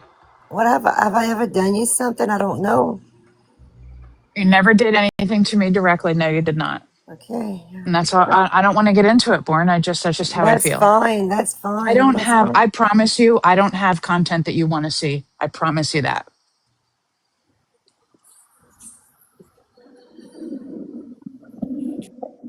It's okay. We're all gonna read the book. Yeah. I Yeah, I do just though. I do. Born, I encourage you to keep working towards your content being the content she wants, like y'all would share. If I can say that. Is Yeah. that out of line? No. I didn't even hear what you said. I'm sorry. I just said I listen. I'm proud that you're here listening to this. Um, I get it. I tried to put myself in your position, and if it was my cousin's family, that was a good 30 minutes worth of work I did. And I'm glad you're here listening because I maybe would have just said, fuck it, I'm not gonna listen. But I just said maybe in the future we can hope that y'all's goals maybe align a little bit more so that you and Pam, you know, are Yeah, on I the don't. same Uh, wavelength. yeah, like I think she's just trying to maybe protect me of seeing stuff that may hurt. I don't know. That's That's all. very possible because Pam is aware of that stuff. She is. Yeah, I mean, She especially is. with Dee Dee. You know, Dee Dee was. I honestly, Born, I don't want, I can't align because I don't want you to feel disrespected by my opinions, the thing I say and things I See? say. And sometimes I come real hard out of pocket. And my Yeah. intention is not to offend people. You're a nice lady. You're a sweet lady. I don't have a personal issue with you, but my page can sometimes be downright disrespectful to Yeah, She don't want to hurt you. yeah. She doesn't want to. I Yeah. don't want to hurt people Hey, I at want to say all. I something. really Right. don't. But I Hey, I have want to a say mission something. and I'm going to keep going until that mission's completed. I And my page isn't understand. kind. You know, I I mean, mean, I it's post funny stuff sometimes too. I don't just post that kind of stuff. I love you, Pammy. Go I inside. love you too. I And I will agree. say No, How this. you're the not fuck you getting her know I'm like that. Go outside? What are you talking inside. about? I will say this, Pam. Um, Guys. Cece's I've not I'm gotten fighting sorry, back. Let's keep dogs. her stuff like in Dogs. order. well, I've Hmm? gotten as I've gotten to know Born more. She respects your side and or our side because I feel the same way you do. And if she was ever in your chat or in your room and she felt uncomfortable, she would never say nothing. She would just politely leave. But I love you and I respect you more than you know. I love you And more. Thank you for that. and I think you're an I mean, amazing Born, if person. you want to look at it, you can look at it. But honey, you know, Yeah. She won't go look at Kindly, your can we not do content. this it here, can be guys? rough. It can Guys, be rough. hey, I love all of you, but can we not do this here, guys? That's not yeah, fair to Cece. yeah, She just yeah, wanted to read a book. yeah. I Oh, appreciate you reading the book, and I Yeah, You're appreciate I you welcome. love you, allowing Cece. me to be here and listen, Cece. So just thank you so not a much for that. problem. Also, I Cece, I would like to say you were very impressive for 4 chapters. Shit. I You couldn't have. read so well, girl. It was so Well, Yeah. good. thank y'all. Not me. I could I have not. I only have one vocal cord that works, and it was cracking. I could hear well, it. you did an amazing job. You were very Yeah. articulate. I could You understand read every very word. well. Oh, Yes. thank y'all. Thank y'all. You read very well. Were you called on a lot in your English classes? No, I hated reading in school.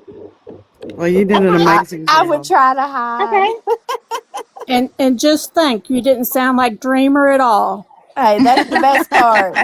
That's the best Oh, part. The good Lord. doctor, when he scoped me today, he said, "Say E." I said E. He said, "Yep, still paralyzed." I said, Okay. Oh, girl, I already knew that. why is half of your vocal cord paralyzed? um, I had thyroid cancer Oh twice. no. And Okay. instead of the first time when I had it, they didn't take the whole thyroid, they only took one side. And then Mhm. I had multiple neck surgeries, and then I got a different kind of thyroid cancer the second time. And Mhm. when they went in, because there was so much scar tissue, they paralyzed my vocal cords and messed my parathyroid glands up. So, Well, Sorry, you've been through Mama, all that. you still read really well, well, thank you. and you were You really very. did a really good job, You Cece. did. Thank You y'all. were Thank y'all. very stable. You were very stable. I couldn't have done it, and both my vocal cords are working. Right. I mean, I didn't strain to hear you. I heard every Nope. word, every syllable. It was great. Good. Yep. I worried about my voice cracking. That's why I said, y'all don't think I have split personalities if my voice changes, because I can go from one tone to different tone to different tone to Nope. dreamer. It So, was It was You great. worry. You worry too much, girl. I'll tell you that. You worried too much. You did well. Thank you for thank having you. me up. I'm gonna drop back down. Thank you for Yes, coming me up, Stefan. too. Thank you Glad so you were much here. for having me here and letting me listen. You do read Um, amazing. I felt thank like I you. was listening to the audio book. Oh, well, it thank was you. it Oh, was comforting because, and I needed that tone. I needed that because of the sadness. Yeah. And And then it, when being Dee Dee's my husband's cousin, and like when he walked in, I hurried up and put my, because he was doing business, and I didn't want him to hear, and I didn't want him to be distracted and get upset or anything. So I stuck my earbuds in real quick. It's a hard situation because I'm related to Christy and he's related to Dee Dee. Hmm. So that's tough. But thank you again so much. I You're appreciate you. welcome. You're welcome. Okay. Thank you all for being here, and thank you for the gifts for me and the panel. Yes. Thanks for the gifts. Yes, Appreciate thank you, all of that. everyone. 9:30 Eastern tomorrow evening and 3 p.m. Eastern Sunday afternoon. Yes. 8:30 Central. Yes. Thank you. Because I don't know the other times. 8:30 Yeah. Central. I I think know. that's I where know the Eastern majority of and people are Central. at. Yep. We'll start at chapter 5 tomorrow night. Crap, that's going to be emotional. What are we covering? Just give us a heads up. Do we I'm know not yet? going. I've read ahead to chapter 7. I'm not going to say nothing. Oh, God. It gets better, It does. Oh boy, It does it. has but Oh to, more though. boy, emotional. does it. It does. I'm, Bring the mm, tissues. Yes. that I part, have to like compartmentalize to be able to read it out loud. yeah. So because of I felt very you guys know I was up late for me when I have to work, but I didn't fall asleep for 2 more hours. So I got like, good Lord, like an hour and a half of sleep, and I'm absolutely rocking on my heels tonight. But because I couldn't sleep, because like it was emotional, and I had to keep a straight face, you know what I mean, and just Hmm. read through it. And then afterwards, it kind of really hit me, and so I just read more. That probably Yes. wasn't the best idea, but I did it. Yeah, I ended up, I went into somebody's live for a few minutes and I came out and I read ahead and I was like, I got to read a little more. I got to know a little more. Yeah. So, I So now I appreciate know what y'all. to expect tomorrow night, and I'll be ready for it. I do. I How many appreciate chapters y'all. are in the book? 18. There's, They're short chapters, though. I yeah, mean, there's 18 short chapters. Nice. I think on the final chapter, he has pictures of Dee Dee, not graphic pictures of her, just pictures of her smiling and, Yes. good pictures of her. So, She deserves that. yes. He, Humanizing her. yes. She deserves it. Very Yeah. much so. And I know Well, this book was something that our side needed, wanted.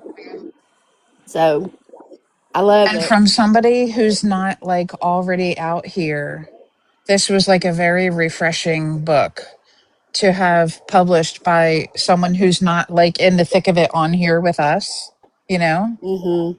Because did anybody else wonder if it was somebody in the Jipverse who wrote the book when you first heard about it? Because I certainly did.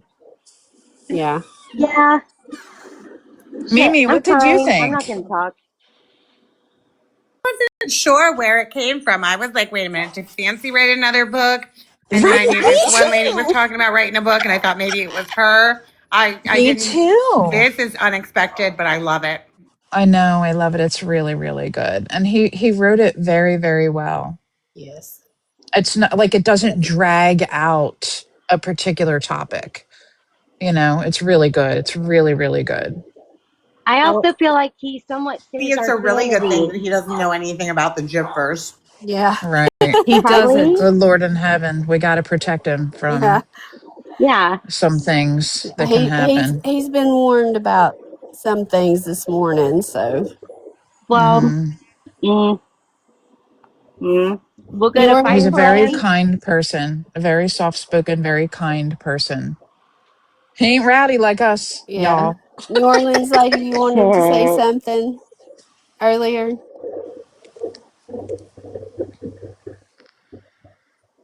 I think it's just an overall refreshing perspective. It is. And I Hmm. love his little sentences where he'll say something that really stops you to think, you Mm-hmm. know. And when you see how it's typed out in the book and how the paragraphs and some single sentences are appropriately separated, Mm-hmm. if you read it that way, it That will definitely dramatic. conjure, yeah, it'll definitely conjure deep thought. It'll force you to pause and really take in what you just read. At least that was my Yes. experience. Mine too. Mine too. Yeah, it's really good. And you know, the paper copies are available. I think when I ordered it, it was, I don't know, $6 or $7. And No, it was $6. if you don't subscribe to Kindle, but you would like a digital copy, you can get it for 99 cents. Yes.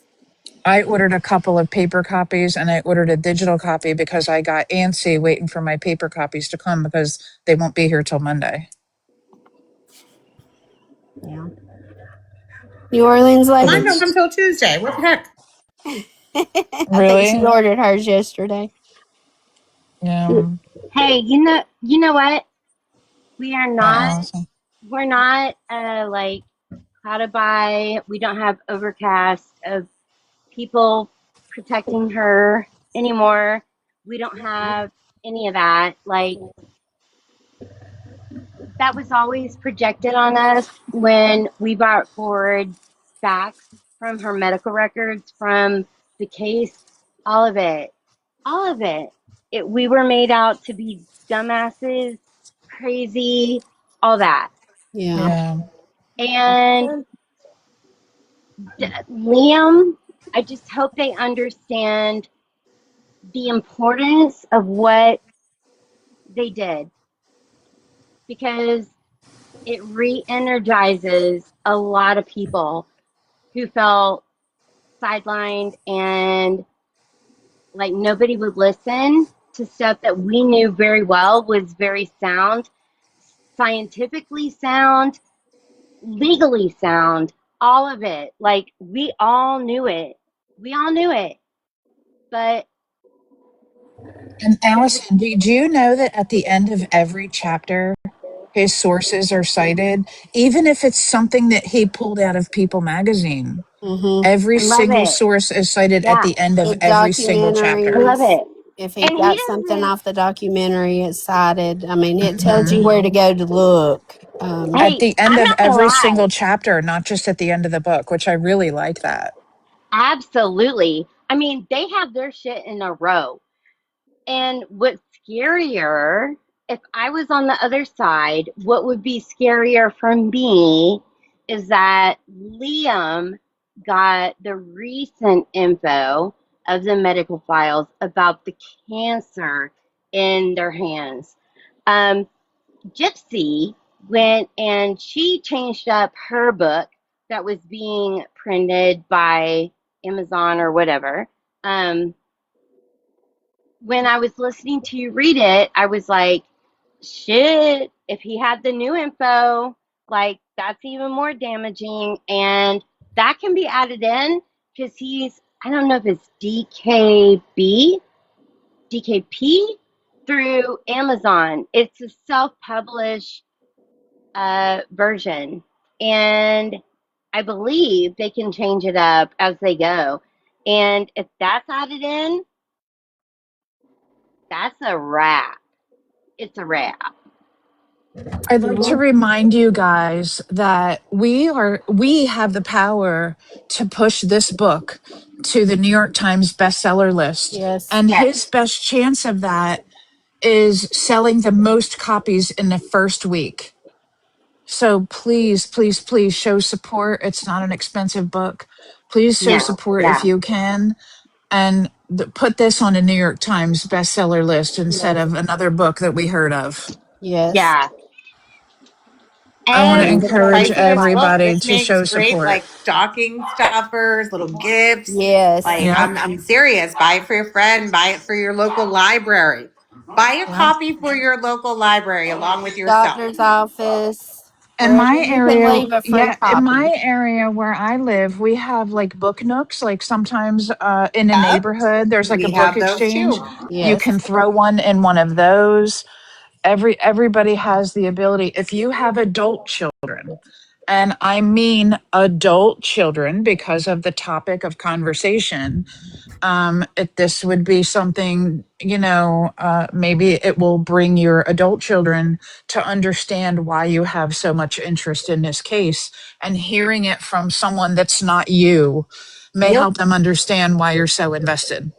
Right. Yes, because I think my kids think I'm fucking nuts. I'm not gonna lie. I think they do. Maybe a little bit. My kids don't Well, understand why I care, no, right. which is Um, weird because knowing me, you would think Well, that they would understand, but both the mine, funny, both of the my funny. girls, they Oh, go ahead. understand why I care so much. My oldest understands more. My youngest is coming around because she's getting older, so we can talk about it. And Gypsy's shown up on her FYP unsolicited, and it was an automatic block by her. She said, Mama, Oh, look, hmm this bee done showed up on my FYP. She said, I'm my you know blocking husband how you, used to like kind Chuck. of, Operation Cockroach stuff to like infiltrate? We figured that out. We should do Operation Book, Operation DD Book, and Yeah, literally buy hmm copies of yep, this book and just put them everywhere. We right. should literally we should infiltrate. hashtag the title. Yeah, Yes. I agree. Most definitely.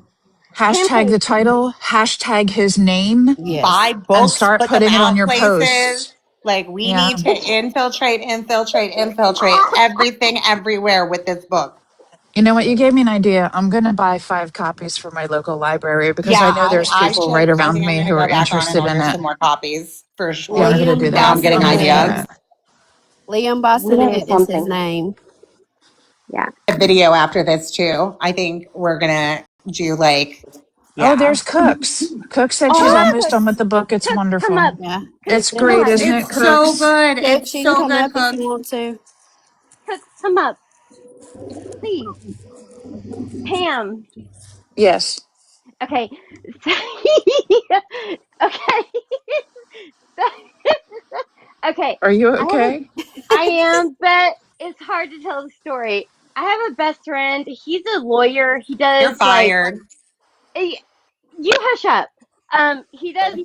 He does personal injury law, and so on the weekends especially, like we'll get in a phone call and I'll present my case on Gypsy shit to him, and he'll present like his current his current issues to me and see if I was on a jury what I would come back with as an issue, right? So he can do jury selection. Anyway, I'm trying to get him to do a live with me. Um, but he knows a lot about Gypsy and mm-hmm. Cooks, I freaking love you too. Come up, damn it. And she said she can't. She said she's She grounded. can't. She said she's grounded. Oh no. I know her husband did not ground her because he's gonna be in hell. She said she's banned for 3 days on this account. Oh no. Okay. We have to hold her spot, you guys. You grounded, Cooks. We have to we We have to hold her spot. Susan, where's Susan? She might be sleeping. Not yet. It's only 9:15 her time. It's such a Literally doesn't cute look like anybody's library. online. What? I'm looking and it doesn't look like anybody's online. Seriously. Everybody's sleeping. It's Why? Thursday night. Everybody's gearing up for the weekend. Yeah, So lame. that weekend. Nobody Well, has the little green sign beside their name. No, I saw that. it's going to be a wild weekend because Sheena, Bree, Gypsy, and all of them are going to be together. Good. Then Ah, there won't be any fuckery in our lives. I'm being good. Their Discord is probably on fire right now. probably. Probably. Well, I think something happened this morning with Gypsy's live. She was live for the longest while. I don't know. I stumbled upon it. I went in and I actually started asking questions, and she was responding. Now I wasn't on the panel, but she was answering the questions. But anyway, and then all of a sudden, her live just dropped, Yeah, I and heard that there's a possibility she might have got shut down, but she might have ended it too. Yeah. Especially if she it was it was feeling the too heat of random. questions. It was too It, random. It was right in the middle of her wait, speaking when it yeah, Oh, ended. no. She did not end it consensually, or else she would have had her live tonight, her battle she was supposed to have. She rescheduled it to tomorrow. So I'm quite sure that her live got taken down. She was suspended for the day. Yeah, Had oh. to move her live to tomorrow. Mhm. something definitely happened. It was too Mhm. random. Yep. So y'all keep doing that. Keep going, Y'all folks. keep Keep doing that. going. Yep. Well, Whatever you're doing. I was grilling her with questions about the podcast and her quote unquote paid partnerships. I want you to So, remember those Discord call leaks where anybody who's putting out anti content is being targeted. Don't forget those calls. It's the gift Can't that keeps stop, on won't giving. stop. Yep. It's the gift that keeps on giving. You gift it to me, I re gift it to you. Oh, I already know what you're saying, Biggie. I already know what you're saying.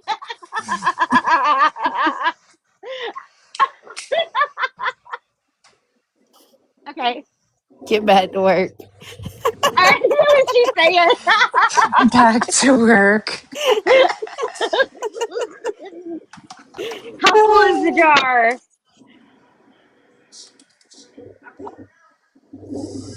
What's good for the goose is good for the gander. Yes, Yep. ma'am. Where's K-Mac been? But why do you care? I don't. I just noticed that she's been missing. I just thought about it. I don't know why you said that. And I was like, wait a minute. I'm gonna Where the shut fuck my has bitch ass K-Mac up. been? Bam. I will say this about her. I don't know where she's been. I don't talk to her anymore, but I did notice yesterday or the day before. It had to have been Keys Live. It had to. Or maybe it was yesterday. She was talking and it didn't necessarily fall in line with double standards, Crystal. Oh, okay. Yep. I actually haven't seen her in a few So days. I hear you. I hear you, but she was not mirroring period. Oh, so there's trouble in paradise, huh? Maybe. I don't want to necessarily commit to that. Um, But but the idea is present. she the idea is present, and she was not backing all the Sheena shit. I'll say Well, that. maybe she's off making memes with my handicapped family member again. Who knows? What? Hmm. She What are had you talking posted. about? She had posted a picture that Sheena had put out. with Ryder. That includes a handicapped family member of mine. And when it was made aware to those people, they said they weren't going to take it down. And then I did hear that KMAC eventually did take it down. But yeah, memes that include Mm. a whitewashed picture of me and a handicapped family member who's a minor, by the way. Yeah. So anyway, that's just Yeah, me being saucy. great. People just expose themselves. We can do that. What's that? People exposing themselves. Yeah. Nothing. I mean, I'm not gonna lie, my empathy does get tied up in a lot of shit. It does. I mean, we are human and we're women. Yes. We're not And heartless. right. And if we are getting any kind of like gut feelings that someone should have a little leeway, like, hmm, I don't know. Did you guys see the Pam, you know moon? what I'm saying. You know what I'm saying. I know what you're saying. You know what I I'm think I saying. think all of us are capable of offering people grace, but um, there's a limit. Yes. And the Yes. limit, we have to remember that even though we're on social media, you have to protect yourself above anything else. You have to put yourself first. Yeah. Yes. If you don't, you're not protected from all the other crap coming. I mean, Gypsy's been quite vocal about it, right? I mean, she Yep, has. she has. Ooh, Allison. Yes, she has. I mean, it's not something to ignore, but there's a large majority that are against her and understand the issue. And so don't be scared. But anyway, I'll leave it at that. I don't know. Pancakes, I'll let you talk. I'm good. But anybody who's available at 9:30 Eastern time tomorrow evening, if you would like to hear me read, we read the 4 chapters that Cece read last night. Cece definitely wanted to make it available in a different time zone for other people who aren't up really late because I'm Eastern and most of you guys are behind me. And I'm not able to get my home priorities situated any earlier than that. In fact, I had to make special. Usually, the caregivers for my family member that I care for in my home are off on the weekends, and I was lucky enough to be able to get someone to be here on Sunday afternoon so that I can have that live again on Sunday afternoon. So that'll be good. That'll be really good. A question, ladies. Did y'all see Dreamer's new Have a Seat to Audrey? No. Oh, come on. You Who need to is leave Audrey here? alone. It was basically saying that if she digs up any information on anybody, they will put out more Good. than what Fancy did to her Great. They're scared. They're and scared. her children. They're scared. That's Here's If what's messed she up. sad. puts any information out about what, Go ahead. can I somebody guess, play it? I guess Yeah. anyone on that side. Oh, that's interesting. Hold on, I'll pull it God, up. they use her so bad. Why do they do that? If Ladies, they love I'm gonna her, if That's they how love they her, that's how they scare people into being, or they attempt to scare people into being quiet. yeah, but if they love her, if they truly love her, why not make her aware or a little self aware or anything instead of just like working towards their goal? Why are they letting this woman hang herself? Why? If they love her and want to protect her, why aren't they being true friends to her and telling her Right. either get off the internet or start telling the truth? Because all this stuff on paper is not a lie. It's so sad.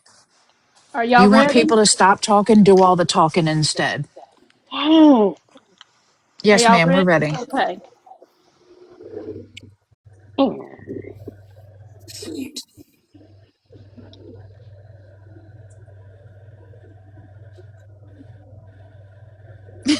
Big twisted words.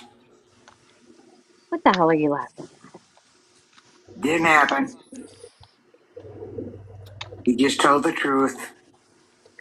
Get over it. at? And if Wait a you minute. believe I Autumn, think I think this is the wrong one. Hold on. God, then you're Audrey. Have a seat. I like this whatever. sister. I really do. Um, why are you so upset? Because I put out a video saying that you don't have compassion. You don't. You have no compassion. You fucking for real right now? You know it. Girl. Your butt hurt. Oh, Girl. Lord. But you're gonna try to message me and say you could put families arrest, extended families arrest records out, quote, if you want to. Go for it. I dare you. Because we can put up quite a few about you and your kids if you want to play that game. God.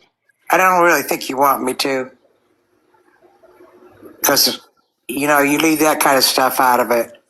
That's a threat. And I know that You RJ just will don't take have it as compassion. such. She can't even physically follow it But then you're through. She upset can't because people don't have walk across compassion the house. with the fire and your mom. Shit. Oh, it makes You me so can't mad. expect compassion when you're incapable of showing other people compassion. Seriously,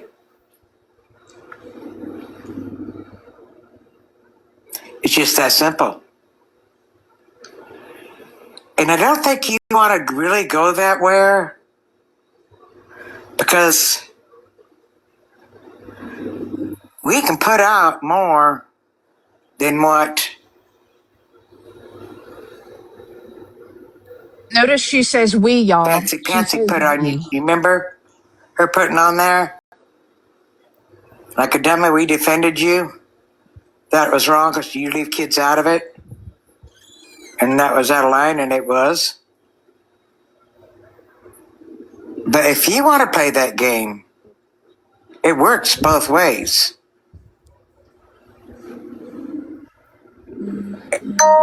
It works both ways. Wait, who is she talking to?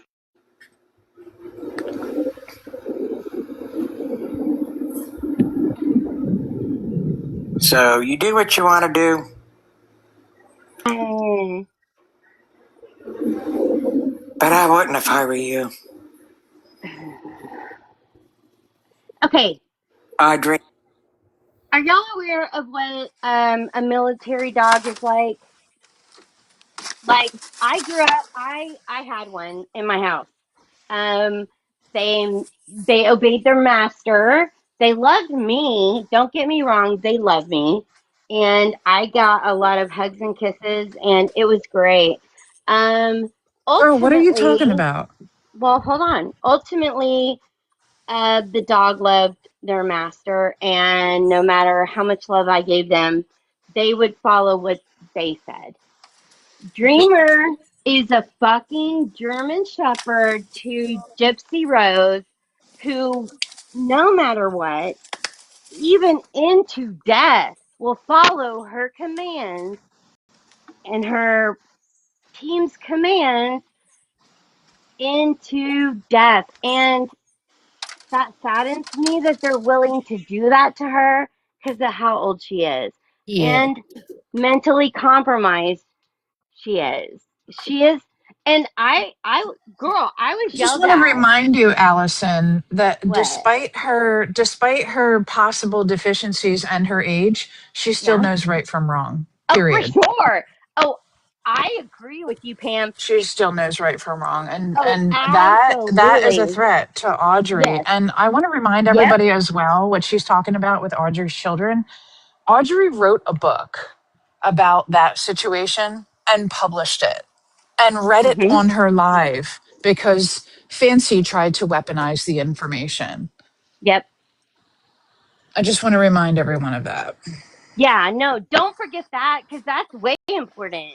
Yes. And Like, also, I that's a want you big guys to part of the clock picture. that she said we. So Uh-huh. later, when somebody says to Sheena, hey, what about what Dreamer said, blah, blah, blah. Oh, I can't control what she does. Well, she said we. So who's the Yep. we she's talking about? Yep. Exactly. Dreamer doesn't do anything unless she's instructed to do it. Again, she's a German Shepherd. I've had one. I love them. I'll get one again. I love them. I love them my life. But she's a German Shepherd. She just responds to what Gypsy's crew tells her to do. So, much like a German Shepherd, if they attack somebody that shouldn't be, I will not necessarily go for that dog. I'm going to go for who gave that command. I'm going to go for who trained that dog to work like that. And Let's that's not talk about going for people on somebody else's live because then we could end up with a problem. okay. Well, don't do that. I'm going to look to. I'm going to look. I'm going to look to somebody who created this fucking monster out of somebody who doesn't even have credibility to raise their own kids, but yet come on here and judge everyone else for what they're saying and doing. That's all I'll say. I'm She mute. talks the person who talks and is preaching about compassion against a creator who has very obvious compassion, whether you like Audrey or not. That's not one of the adjectives you would use to describe her as someone without compassion. But the person who's preaching that publicly on a public platform worldwide bashes the children and most especially our dear Wimberly, her biological daughter that she abused and lost custody of. That's who we're dealing with here. Don't forget that. Right. Miss Compassion, my ass.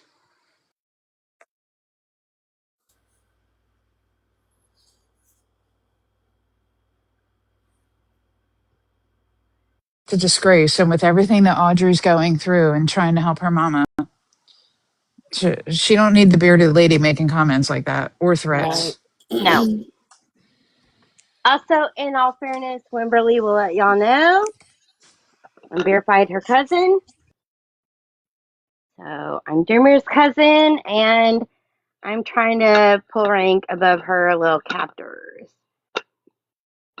Not really. I don't think I Who, can help her. But what did you, Wimberly, I love. I'm in the same family group as Wimberly, but you mean like you're biologically related or yeah, you're related by yeah, marriage or how? no, like through tracking it through 23andMe, we're way distant cousins, but cousins. Um, I'd not like to claim that because it'll also associate me to Dreamer. But Wimberly, I'll take her on every day, because she's badass. And She's an I angel. just, I have a real problem with Dreamer coming on and shaming mothers who are actually being mothers and raising their children. I don't care through what problems, they're still there. They haven't And don't abandoned forget, their now she's kids. shaming a daughter who is good to her mother. Yes, Mm-hmm. yes. And oh, how did I don't know. Listen, for a little while I thought I was mean because I was attacking Dreamer. I really wasn't attacking her, but had an issue with her. Um, but I'm not worried about it anymore because she's awful to her family. And there's people in her camp build that up. They reinforce her. They're enablers. They encourage her to go do have a seat videos.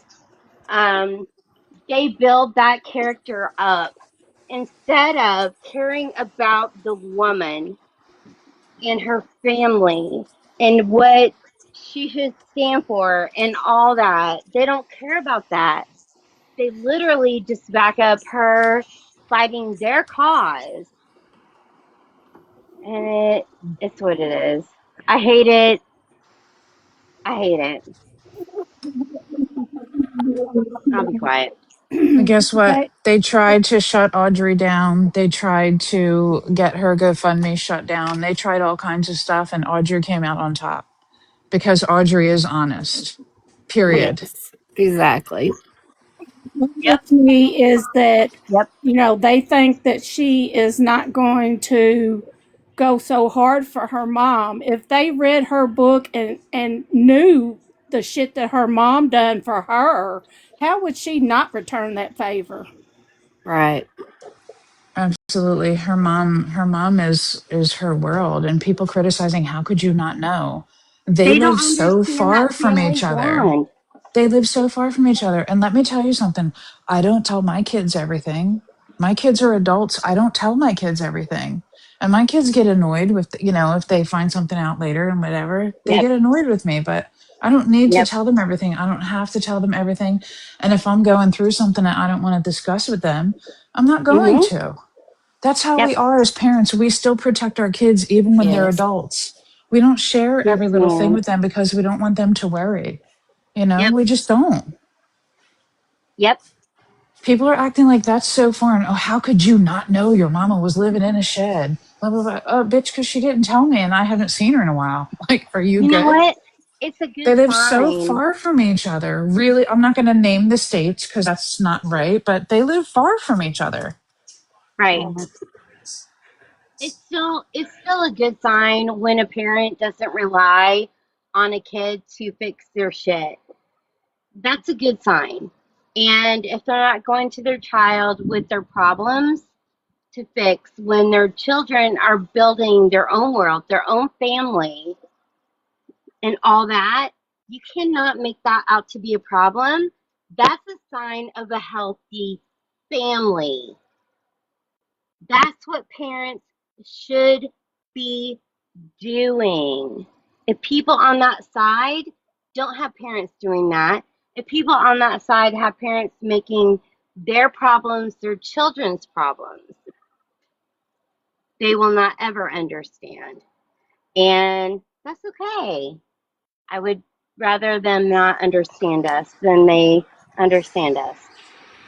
Yeah, I can understand people don't get it because maybe they didn't come from a healthy family dynamic, which I didn't either. But I created a healthier family dynamic with my own children. Yes. And I don't tell them everything and they can like it or not. It's my life. And if I want to share something with them, I Yep. will, you know? But if I was going through like a real rough time, I mean, in this situation, I tell my kids just because I'm a chicken and I don't want to live in a shed, but but I mean, I get what her mom's doing, self-preservation and she's got a Yep. boyfriend and they're taking care of each other and all the things. Like Yep. that's not Mm-hmm. for anybody to judge that Audrey didn't know. Nope. Nope. Audrey's an adult. Her mother is an adult. She's a retired woman. She's going to Yep. do her own thing. And if she chooses not to tell her children, then that's what she does. Yep. Yep. And they don't want to be a burden on their children. And Not to mention Right, right. not to that's not mention always her right. mom was embarrassed. Right. Right. Yes, Well, yes. She was. She was. I don't We don't listen. we don't I'm want at to a show our point. weaknesses to our kids. No, we don't. I'm at a point in life. I've got a daughter that's 27. I have a son that's 24. I do not want the last thing I want them to be worrying about is me. Right, exactly. That's the Exactly. last thing I want to be on their mind. I would love for them to be dreaming about their future, what is in their future, what they need to do to prepare themselves for children, what they need to do to prepare themselves for family, all of it. Hmm. I'm the last row on that hoe. We And raised capable people, we did. We and did. all we have to do is just rely on that, and faith will carry them through, and you know, Yes, they'll do ma'am. well in the world. Yes, ma'am. Yes. That. That. So, but if you don't do that, are you being made out to be like a villain and grifting because you're taking money for a complete accident that happened to your parents? No. I mean, And fuck remember, that. too, many of us were in that live, And we including myself. Yes. suggested it. We asked Audrey, please let us help. Please, we Yes. want to help. What can we do? Yes. What can we Yes. send? What can we start a fund? Let's do whatever. We'll get mama a house. Like all the things. Like we were all, Yep. I was in that live. I saw it with my two eyeballs. I Yep. felt the same. I shared the same sentiment. I said Yep. all Hmm. of the same things too. I agree. She ain't out So, here grifting at yeah. all. No. And y'all know Audrey, she posts receipts for the content she makes, Hmm. and she's going Yeah. to back up what she's doing. Yeah. Yes. So why are we assholes for being humans? Why are we gonna go there? Why are we assholes for being humans That's on just our what they side? want us to be. That's Right. But they're gonna back up a murderer. They're yeah. gonna raise money for her. And if we go against that, we're being haters. So come on. Yeah, I'm Mm, reading the comments, and it says she thanked them for reporting the GoFundMe because it caused her to prove it, and her GoFundMe was verified. Absolutely. Yep, yep. That's Period, true. poo. That's true. I'll say this. Hold on. Let me Let's tell go and y'all fuck something around about and find Audrey. out. I'm gonna tell y'all something about Audrey real quick. Shit. January, February? I don't know. It was January, February. I had a conversation with her and we broke down a lot of shit, like gene wise and all that. Um, she has been live many times since then, but she has not at any point in time ever taken what I took her privately on a phone call and put it publicly at all. right. So I I love her. I do. Um, anyone who has misjudged her, that girl has had. I can tell you. I don't know above me, and I'm sure there's many above me that have very concrete evidence. Um, many. But she does not come forefront with it to gain notoriety or popularity or anything unless the person that took it to her is doing it with her when she could, because she's Right. had the info. She had the info. She could have, but she Mm-hmm. didn't. Right. That girl is top notch in this She community. is. I love Audrey, and I'll I do support too. her every day of the week.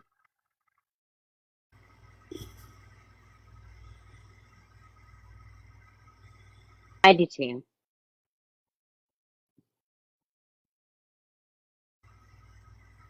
If y'all haven't already, y'all should send her a text wishing her happy birthday. Yes. Today is her birthday. Yes. If you wasn't in her live earlier and wished her one or sent her a message, send her a happy birthday. It's Make her Audrey's smile a birthday. little more. Yes, today's her birthday. Okay. Love y'all. I'm out.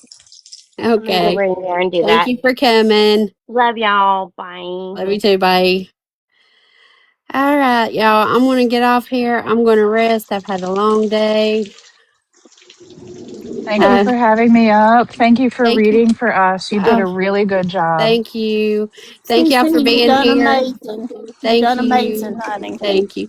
Thank y'all for watching the door and handling the comments while I was reading. Thank you guys out in the chat for the gifts, the likes, sharing it out, supporting Thank the you for the channel. gifts. Thank you for everything you did. If y'all need me to do this again another day, for those that might not be able to make another one, DM me. I don't mind.